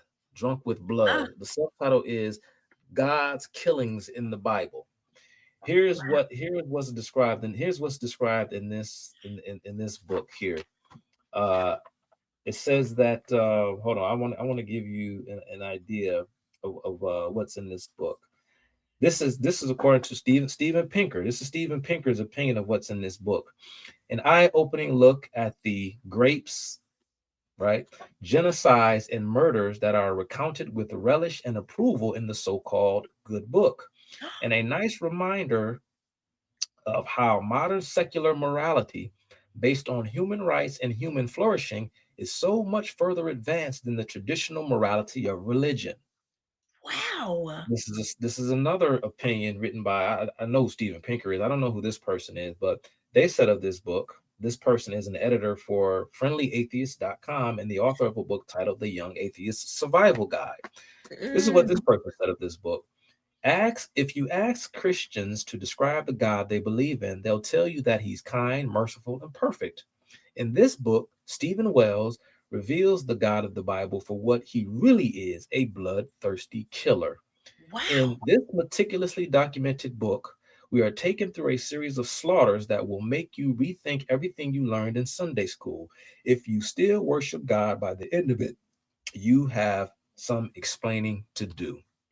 So this book, I remember when I read this, and I was like, "Yo, can't nobody tell me nothing down the bottom." No, just exactly what Steven Pinker and this person, their name is that. I mean, he must be Indian or something. Hemet Mahatma, something like that. Anyway, I thought, yeah, you could. So in this book, he goes through every example of when God either kills a person or Mhm. group of people, or allows them to be killed, or commands Mhm. people to be killed. But I didn't know that it was all working for a divine purpose. I just Mhm. thought that you don't do people this way. You don't kill people like Mhm. this. I'm sure they never get into why God was doing these things. That No, no, no, no, he was actually it was just when he was doing he was dealing with evil many no, times when he did these things. Every time he did these things, but no, no. so in when you're reading these books, and so you don't have any, you're not having any spiritual on either side. You're not having like angels or demons, like spiritual No, encounters at all. mm, So okay, no. so and I can so relate as I'm hearing this. I'm like, oh wow, now I see why you and I are like kindred spirits, because when I was I grew up in a small town in Florida, half in Florida, half in up in Connecticut. But the church that we went to in Florida was a little small Baptist church. And I remember at 12 years old, I remember we had a whole Bible study because I had asked my mom, why do we call ourselves Christians if we're not like Christ yet? Like it just didn't, I did not like, how do we get to make that? How do we get to claim that? And so I'm like 12 years old, and we have this whole Bible study. And the pastor, he does, okay, he tries to explain, but I remember just leaving like, I still don't understand. Like it's just like nothing you said makes Yeah, sense. And I had this same kind of thing. Like I didn't understand, like, everybody like jumping around in church and stuff like that. And even now I'm like, well, the Holy Spirit is a spirit of peace. Like I'm still not sure about that- all of that stuff. And not my anyway, we can get style. into that another time. But Yeah. Not, but not, not my, not my style. I don't. yeah, and I've I just don't. That's now not my I style. have been filled with the Holy Spirit. I've spoken in tongues one time, but it still wasn't quite like what everybody else, what I typically see other people do. But it's very interesting to say the Yeah, least. yeah. But That's right. we know that, the day of Pentecost, we know that, look, that it's real. That is real. We believe the Bible, but it is kind of difficult when nobody really tells you. I know for me, and it sounds like for you too, nobody tells you that God is intellectual. Yeah. Nobody really shows you this side of the God that thinks and thought, that God was the word and the word became flesh, and all of these things, and that his word, his light, there's information in his light. Um and so when you have something in you that is like, I don't know, like something about this ain't quite right. But then you're seeing, but nobody's there to fill in those gaps. And so then you do go off into your own thing, which I did too. I remember when I lived in New York, like I'm listening to your story, I'm like, man. Epicenter So there. I thank God I had a spiritual father. God is so good. I had a spiritual father that grounded me before I moved to New York. So I was walking down the street. I was up in Harlem, and in Harlem, it was like these street vendors. They have all these books, and it's pro-black, and it's all this stuff. Oh And I yeah. remember buying these books on the Bilderberg group, and Mhm. it was like George Bush, and it was talking about the how they were all a part of this, the Skull and Bones. Oh, And yeah. I remember, like, oh my gosh, like I was like telling my mom, and I remember my spiritual father being like, listen, all Let it right, go. like this is not like that stuff. Don't get too, Mhm. okay, like if you want to this stuff is not all fact, Right. and he wasn't like, let me check it and see, but he was giving me boundaries, like, don't get. I remember I bought this book by Eckhart Tolle, Okay. and I was telling him about it, and he was like, listen, he would say, my sister, listen, my sister, that he was a much older gentleman, Mm. and he's passed away now, but he would be like, listen, my sister, they have some like some of that stuff Mhm. is true in It's there, true. Mhm. but it is not the truth. Yeah. And if you keep getting into this, you're gonna get off track. So I can relate to Oh trying yeah. to fill in those gaps. You got this thing, something is in you that's like, somebody, I'm not getting the whole story somewhere. And then, if you're not careful, you can be led Yeah. astray. Oh yeah. So you're reading these books and you find the Holy Grail, here's this, the drunk with blood and all of this. And so after you read this book, so what happens? So yeah, I'm just living life. I'm going through, I don't really know exactly what I believe in. And it's funny, 'cause I remember my wife now when we first met. And it's funny because we've grown spiritually together Mhm. because neither one of us Yeah. we got baptized together Oh, wow. and That's baptized beautiful. our kids together. We weren't, because we Mhm. asked the question. She asked me when we were dating early on, like, well, so what's your, you had to ask the question. You gotta It's ask like those we questions. cool, we going on dates, we having a good time, we're physically Yeah. attracted to each other, and this and that, Yeah. we're getting to know each other. And you get to that point where you gotta start asking some hard questions now. Let's see if Mhm. this is gonna be the breaking point where we say, okay, this ain't gonna work. Mm. So I was like, I try to explain as best as I could. Like, I don't necessarily consider myself to be a Christian, but I'm Mhm. just kind of, you know, I don't remember exactly what I said, but I had a little script that I would read Yeah. off whenever people would just try to just have me just narrow it down and just Mhm. real precisely tell me exactly what it is that you believe, when it Mhm. comes to God and such matters. And like I Mhm. said, it was always hard for me to fully explain it, what I mean? Because I'm just kind of naturally detailed and specific when I talk about things, especially when I talk about things that I think are deep enough that they warrant, Mhm. that kind of exposition, but people say, man, listen, hey, just make it simple and plain. Yeah. Do you believe in God? And I could never really give anyone a straight answer, Mm. right? And that's kind of like how it was with my wife. I explained it to her in a way. I don't remember exactly what I said, but I didn't Mhm. say that I'm this or that. I'm kind of more of a not free spirited or not. I'm not religious. I'm spiritual. I didn't Yeah. give that kind of silly answer, but I gave her Yeah. an answer. She's like, okay, I'm kind of like the same way, and we just was Mhm. like, all right, well, we'll just. I'm cool with that. Mhm. Let's rock and roll. And my wife in the beginning, she was into like the sage burning and all that stuff. So, and Mm. I think some Christian traditions of Catholic, I think there's some incense, something they do with burning sage. Mhm. I don't know, but my wife, she wasn't like one of those, uh, cool, like over the top, Yeah. like vibrations and You're right. frequency. She Crystals wasn't all of and that. yeah. But yeah, I remember when I first met my wife, I was still playing football. I was playing in minor league football, Mhm. and she gave me this little trinket, and it was like it was like some kind of, what would they call it in the occult? They would call it something like a not a talisman, but like a little good luck charm, kind of like. Yeah. Mhm. And I would every Was game it I like a played. crystal? Now, it wasn't a crystal. It's somewhere around here. I don't have time Mhm. to find it, but I still got it somewhere. Mhm. And every game, I will put it in my sock. My good luck Mm. charm that my girlfriend gave me at the time. Now my now wife, I would put it in my Mhm. sock. So it was like little stuff like that. Mhm. But then as we became closer, that's when I began to realize. I say, hey, in order for me to exist in a marriage, in order for me to be a good husband, a good father, I have to. What does God have to say Mm. about manhood, about what it means to be a good father, and what it means to be a good husband? Because left up to me, I will screw this up. Mm.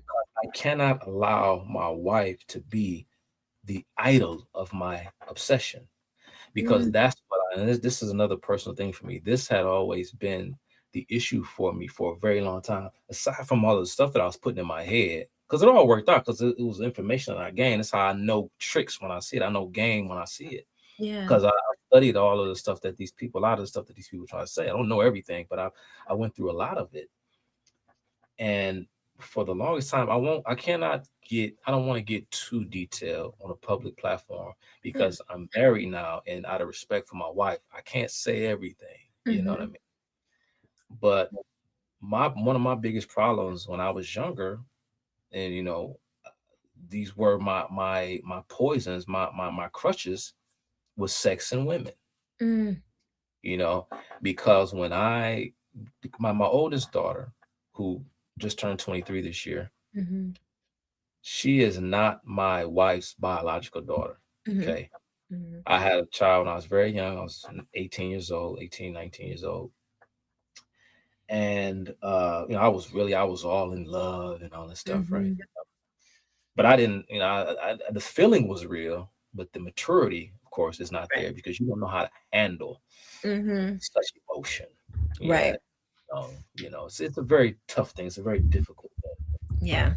And I remember, to go back to that supervision part, the first time, the first pornographic film I saw. I didn't have no sex addiction or nothing like that. At least Mhm. I don't think I did. I mean, whatever. Mhm. But the first pornographic film I saw was, I was at a friend of mine. I never forget my friend. A friend's name was Calvin, Mhm. and I went to his house. A couple of my buddies, and I don't know what type of relationship he had with his father. Notice the pattern here, fatherlessness. But Mm. his mom, she didn't care, because her idea was like, well, it's natural for a young man to have these urges and feelings and emotions, and I'd much rather know what he's doing than to have him sneaking around behind my back. That was her idea. I remember I went over to Calvin's house one time. We were sitting there, me, Calvin, a couple of my partners. Back then, we were still riding bikes. We were so young back then. Like I said, I was about Mhm. 12, 13 years old. And I remember sitting there, and his mom came through the door. I don't know where she was coming from, work or something or another. And she brought the mail into the house. And she coming in, and she just like, hey, Calvin, your mail came, and just set his mail down. And it was a Playboy magazine sitting right there. Oh, wow. Like, bro, your mama know you, cause yeah, Playboy. I mean, I subscribe to no Playboy magazine. My mom be like, boy, he was like, yeah, she don't care. Oh, wow. So, oh, so that's when I first really started getting exposed to sex was from friends Mm, whose parents didn't properly supervise them. But perhaps my mother didn't properly supervise me because my mother spent a lot of time working. I wasn't around or whatever. Or mhm. she wasn't around. And so not only did he have Playboys, but he had pornographic movies and stuff, right? His mom knew. I remember one time I was over there and he just, y'all want to see something? Y'all want to put, and this was the first time I ever saw a porno. Oh, wow. I'm a dumb, naive kid. I'm thinking pornography is the soft core stuff you see late at night on HBO. Mhm. Back, everybody remembers back in the day, the cable, get to a certain time, Yeah. Cinemax, HBO, they start playing little raunchier movies on the weekends after midnight, Mhm. 1 o'clock. So I'm thinking that's what I thought a porno was. I didn't know Mm, that they actually showed actual penetration. I'm like, right. oh my God. I was just like, so that was my first exposure. I was exposed to sex way too early, exposed to Mm, women, girls a lot, way too young. And a mhm. lot of the girls that I knew that I went to school, I went to junior high with, that were in my neighborhood, a lot of them were sexually active. So I was, so let's just like suffice it to say that, I became sexually active way too young. Mm, And fast forward to me meeting my high school sweetheart. And, I was all in love. We were all in love with each other. We went to different colleges. mm, And so, I'm not going, I ain't God's gift to the world. I'm not the most attractive man, but, I guess I'm attracted to somebody. And so mhm. it was a bit difficult when you're that young. Sex is, such a big part of our culture now. Right. You're away from your girlfriend, right? And you don't know how to deal with those temptations because the willpower is not there, especially when you don't believe that there is a God peering over you. Mhm. Because fornication is like this thing where you're like, okay, like It's whatever. You natural. know what I Like, mean? I naturally feel these things. Like, Right. I don't really feel, and so because I'm not really, so I'm gonna bring it full circle back to my wife because it's not really about me feeling like I should have the real power to resist temptation. It's that, like you and I talked about before, that once you either believe or you don't, and once you do believe, you have to accept the fact that heaven and hell are real and they are eternal. That means mm, forever. So that gotta mean something to you. But it didn't mhm. mean anything to me at the time because I didn't have God in my life. But I didn't understand that. So long story short, I'm doing what every young, attractive young man do, full of hormones, testosterone. I'm dibbling and dabbing. I'm Mhm. boom, shaking the move. I got my main girlfriend over here, but Mhm. and I tried. I promise I loved her so much, but Mhm. I couldn't do right. And that's the thing without God. And this is why it's funny how these things work out because there's so much allegory and symbolism because the Bible is so instructive on everything you do in life. I Right. could not understand how is it that I love this woman so much, but I cannot do right. Mm, I'm looking at other women, I'm doing this and doing that. And every time, because of course, I got caught up, whatever, as they say, caught up. mhm. And every time I would hurt her, it would destroy me to know that I hurt someone that I love so much because I didn't know how to do right on my own. Mm, So we end up parting ways. She finally got fed up with my BS. mhm. And from that point forward, because I was so shaken up and hurt by the loss of the woman that I thought was the love of my life, I kept trying to replace her to deal with the feeling of that hurt, that Mm, loss, that I ruined this relationship with the mother of my child. yeah. How do I replace this feeling? So I start to, in order to cope with that loss, I just tried to replace her with another woman, kept going after chase Mm, behind more women, mhm. now realizing that the reason why I couldn't satisfy that loneliness, that emptiness, because you already know where I'm going. It wasn't Mhm. her per se. Yeah, it hurt, but the emptiness was God. That's what I was missing. I Yeah. didn't have God. I was Right. trying to replace God with the perfect woman because I Mm. thought sex and having a great woman and all that was gonna make me happy. But it's like, no, that's great. To have a good woman, that's great. But if you don't Yeah. have God first, man, even when you find that woman, you're not gonna know what to do with her. Wow. And so that was my problem for the longest time. Mm. No discipline when it came to the opposite sex. Mhm. Wasn't focused on doing what it is that I had to do as a man. It's just a lot of stuff. My story, I know we're running short on time. We're gonna wrap up soon, but that Mm. was like a huge part of it. But Yeah. maybe that's another conversation. But I mean, that's my a really important piece, though, and I think that's going to help a lot of young men, honestly, like, because there's so many young men that don't even have the words to articulate what you just said, but that is exactly how they feel. yeah. So, Yeah.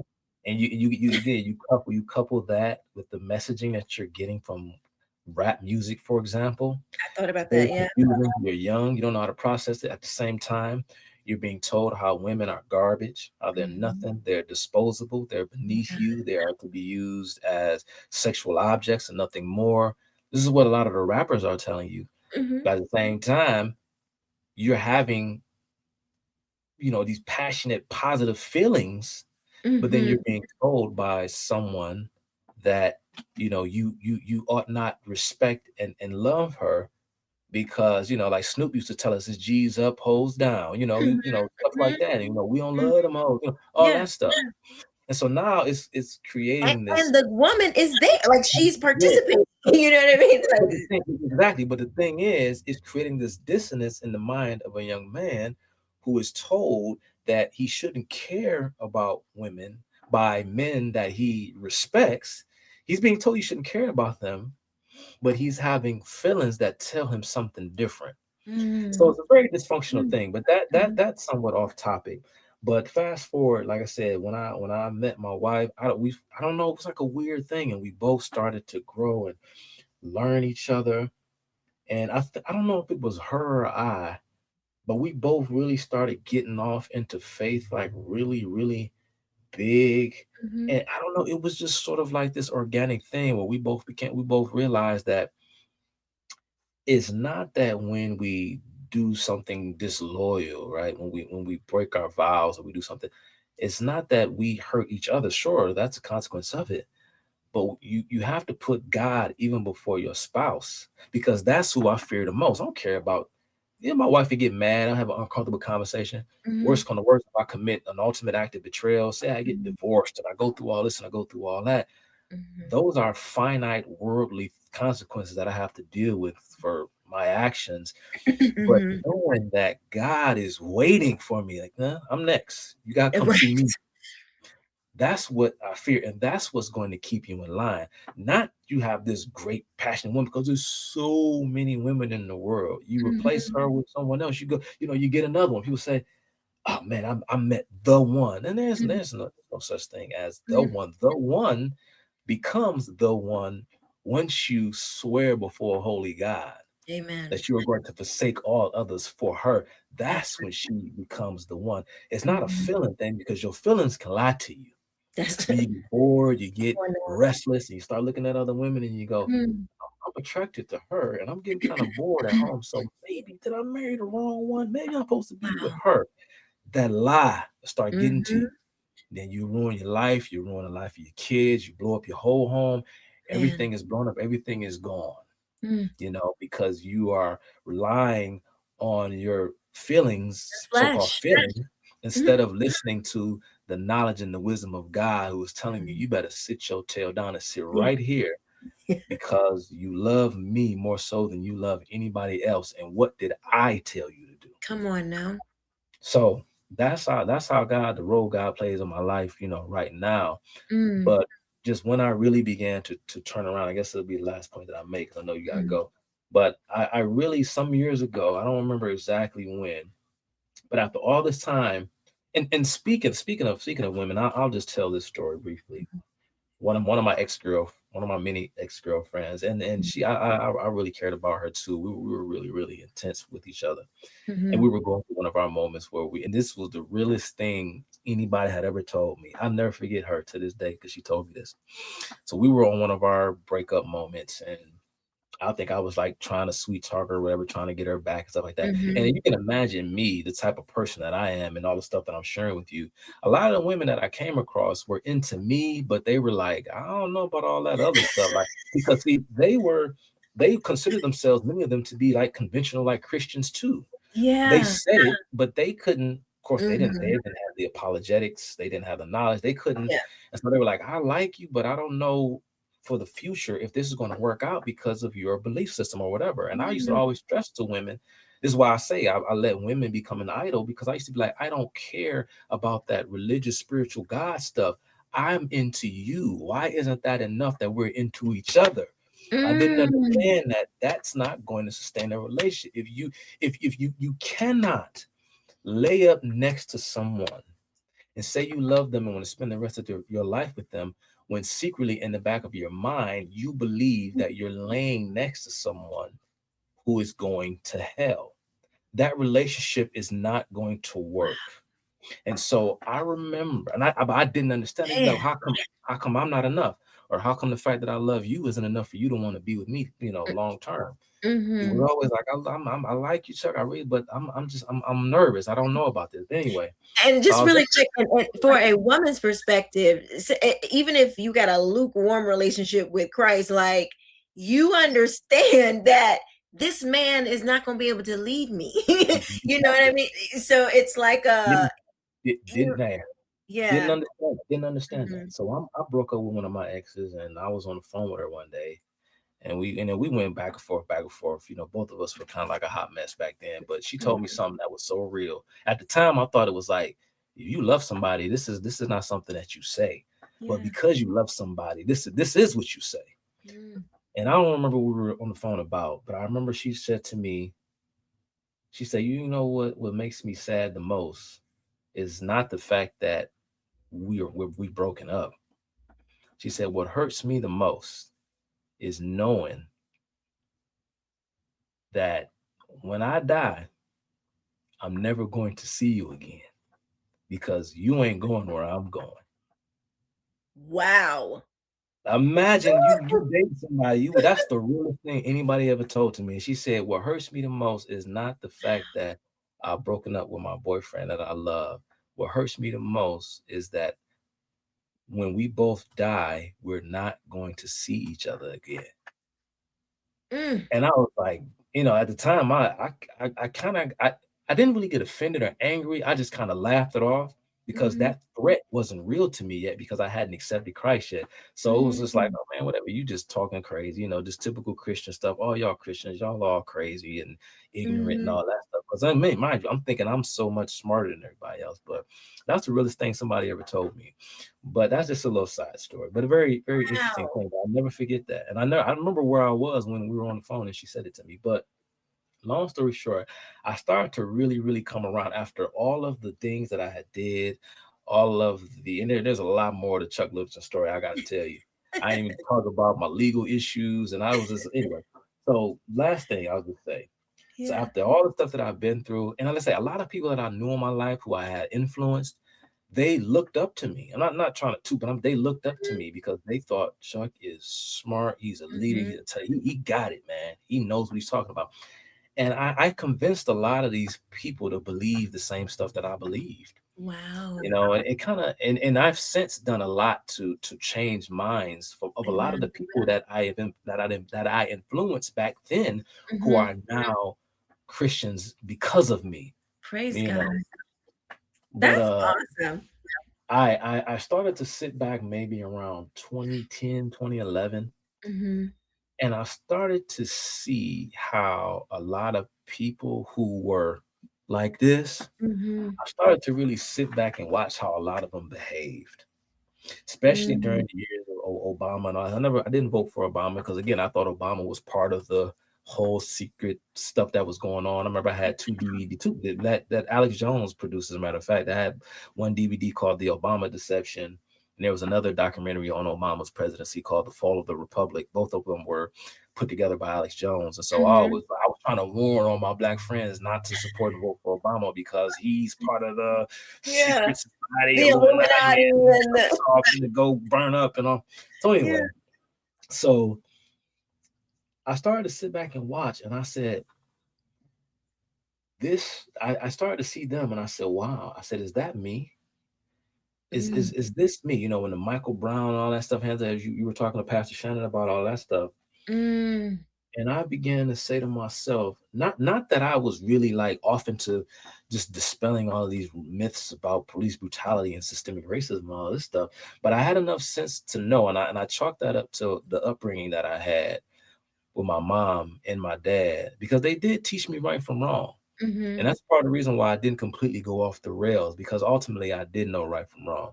Yeah. And I've said this before, that there was a time in my life where my parents cared more about my life than I did. And the only Mm-hmm. reason why I tried my best to stay on the straight and narrow and didn't go completely off the rails was because I didn't want to disappoint them, because I couldn't imagine my Mm. mom having to bury me or coming to visit me behind, between a thick plate of glass. I Yeah. didn't want to hurt my mother, Yes. right?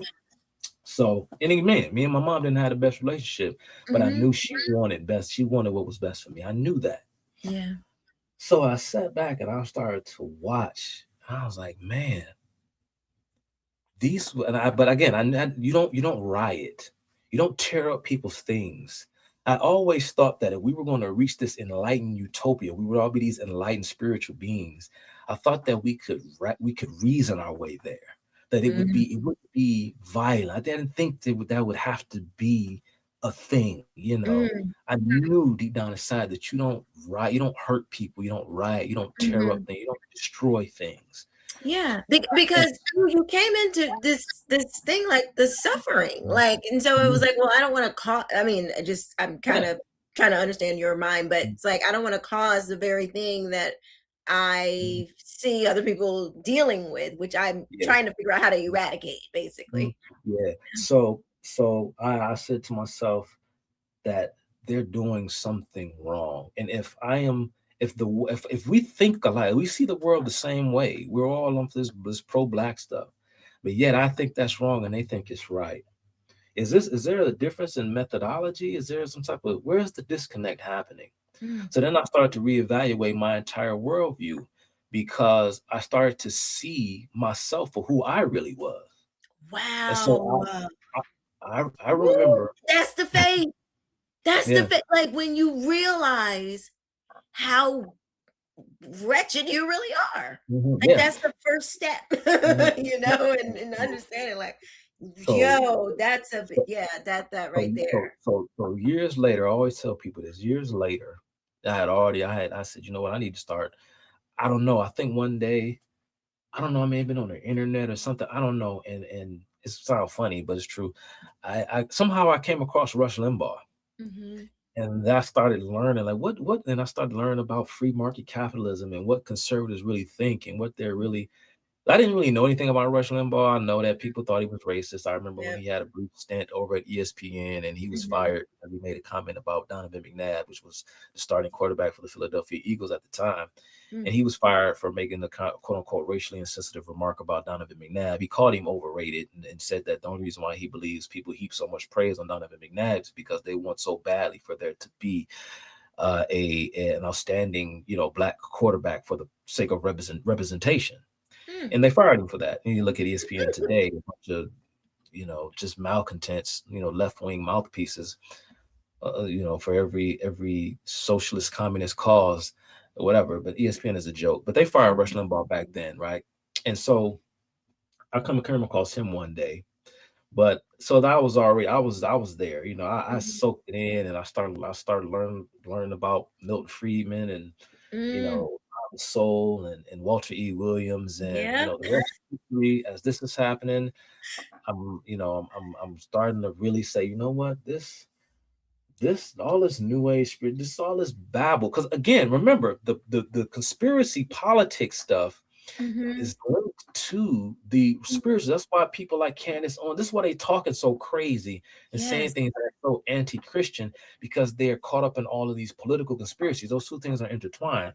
And so as I began to really unpack like political matters or things that are worldly or secular or whatever, I'm like, all this new age stuff is garbage because this makes more sense to me. This explains social order, not this. There's a secret group of Bilderbergers controlling the world. That the Bilderbergers do exist. That is a thing. The Yeah. Council of Relations, the Trilateral Commission, the Roundtable Group, all those institutions, those people exist. But that doesn't explain the evil and the horrors that are going on in the world because there are people totally disconnected from whatever that group has going on who will slit your throat just as easy as they will look at you. So so all of these new age ideas about conspiracies, what they do is they usurp and undermine the Christian doctrine of original sin because original sin is the thing that actually makes more logical sense. And so fast forward, I'm already in my mode with that. So I was listening to an interview by the late great conservative philosopher Sir Roger Scruton. And Sir Roger Scruton was in an interview. Sir Roger Scruton has passed away now. I don't remember when this interview was conducted, but he said something. He was talking about his experience in college in 1968 when the uprising started, because there were similar uprisings in 1968 in Europe as well, particularly France. He was in college taking courses in France, and at the time, he probably considered himself. Well, I don't know if he considered himself to be someone of the left, but he was sort of like, in the middle. Didn't really know what he believed. He was a young man. When the riot started in '68 in France, that was the moment for him. He looked all around him and he saw how these young students were acting, turning over cars and fighting police and doing all that stuff. And he said that's what started him off on his journey, because it was at that moment where he said to himself, he said that I'll never forget this. I say that was my experience. He said that I don't know what I believe, but whatever it is, it's not what they believe. Praise God. I don't know what. I got to figure this out. I don't know where I'm going. I don't know what, but whatever, if you look at what was happening in 2020, for example, any thinking person, I don't know. I got to figure this out, but whatever they own, don't count me as one of them. Right. That's me. That's my, and now I'm here. Wow. Wow. So that moment, so I guess like the moment where the young lady, she says, what makes me so sad is that I won't see you in heaven. That was 2008. And then, I'm sorry. That was 2008. That year that comment was made. 2008. And then fast forward to what is his name? Richard. Roger Scruton. I use that as an example to contextualize how that's exactly how I felt. He just said it so perfectly when talking about his own life. I just used what he said. But the moment for me was like back during Obama's second presidency, and I saw all the racial strife and stuff that was happening. And I was like, man, I ain't one of y'all, man. All this pro-black, whatever. If pro-black means that, then y'all can count me out because y'all doing stuff that's wrong. Yeah. Wow, that is such a blessing. And you said my parents taught me. I knew better. I knew this was not correct. And so, the Bible says that train up a child in the way that they should go, and when they get older, they shall not depart from it. So your parents even though it was like tumultuous and all that, their moral teachings to you still held on to, and you were able to look back after all your readings and after you come to the end of yourself, and you look back and you say, wow, that is not me. That's not who I am. That's not how I was raised. That's not what I believe. And I know that is wrong. It's so interesting how politics, because I used to think about this too, like, how did politics bring me closer to God? Like, that was so weird to me. It seemed like it shouldn't be that way. But when you understand the Bible and how God is very much involved in nations and governments and all that kind of stuff, it makes a little bit more sense. But because you that's the only way you can justify what it is you believe or why you believe what you believe. Why you believe so what you before believe. you go, I remember one time this is one of the pieces that I knew you had some type of testimony. You have, I think it's a tattoo of like Africa or something like that. Yeah. So right here is the Yeah. African continent, with the colors of the Ethiopian flag, and it says original man. It says original man because we are the original people, Black people, the original people. I remember when I first told Chad, our friend Chad O. Jackson, that he laughed so hard. I said, man, don't make fun of me, bro. So right here, as you can see, like, my name, Charles, and then right there, it has an X because I don't know what my real last name is because the slave masters took my last name from my ancestors. Right here, I had a friend named David. His nickname was Pooh. We called him Pooh. He was killed back. He was murdered. What year was that? 2000. I was fresh out of high school. We was fresh out of high school. So this was like 2002, 2003. He was murdered. And so at the time when I was still, I just got a cross with his name that said Pooh, rest in peace. But I didn't, my thoughts were still formulating in terms of how I felt about Christianity. Once I thought Christianity was like a scam or like a joke, whatever, it was all a part of the Illuminati plan or whatever. I say, how do I remedy this? Because I didn't want to represent Christianity. So I got a second part put onto it. So on the cross where it says my friend's name, rest in peace, it has the words, the cross claims many Black lives. Because I believe that as Black people, we were victims of Christianity. This is the reason why my homeboy got murdered, because we are these oppressed peoples who are reacting to a circumstance outside of our control, and we're forced to live in these hoods and ghettos and kill each other because the white man or the system or whatever the case may be is doing all these things. And a huge part of the reason why he was able to conquer us the way he did is because he came bearing the cross, a false god, and used these Christian teachings to propagandize us into disavowing who we truly were, which were these mighty, powerful Black Africans or whatever the case may be. And one more I can't get too naked and show it. No, But that's okay.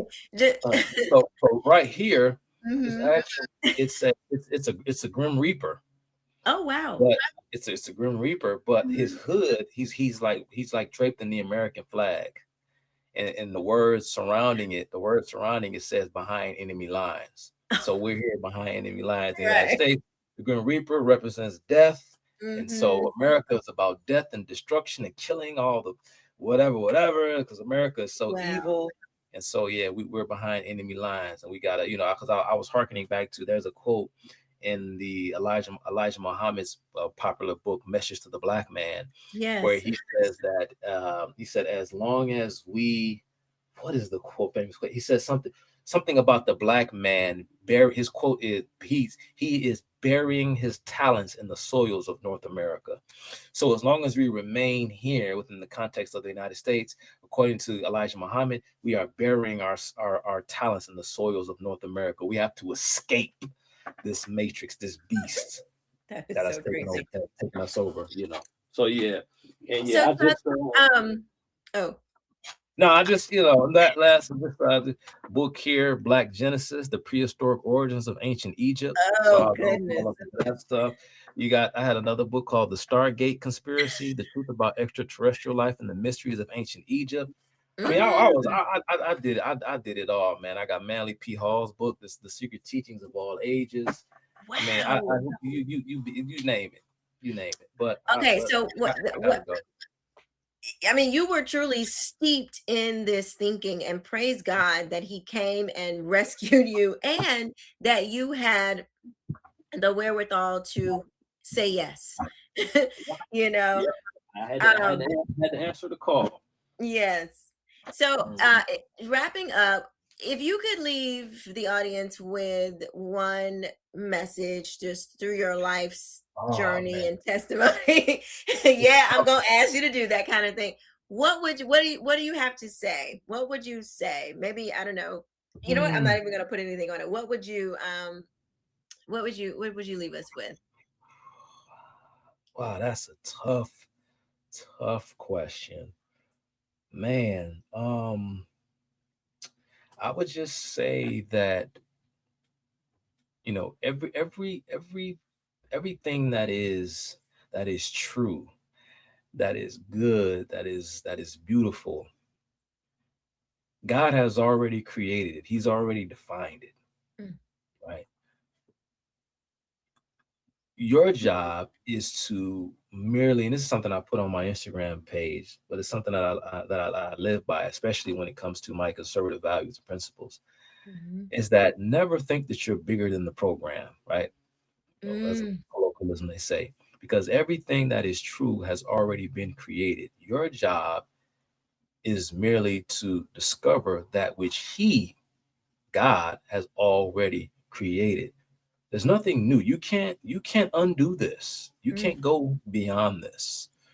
And so you have to humble yourself mhm, and recognize God, accept God, fear God, reverence God. And as the Bible says, I mean, that's the first step toward true wisdom, because mhm, you can't do it alone. You can't do it alone, because at the end of the day, when it comes to blackness and new age and the mhm. spiritualism and all that stuff and Marxism and all that stuff, it's just vapid, it's emptiness. It's a Yes. void. It's a void. There's nothing out there. It doesn't solve anything. It doesn't make your life better. It doesn't answer any of life's questions. It just Mm, leaves you confused, broken, and alone. So mm, do not think that you're bigger than the program. mm. Just just follow God. Just do it. Just It do it. sounds like um I think there's a scripture in the Bible. I'm not I know I'm jacking it up, but it's like basically finding your life in him. That's right.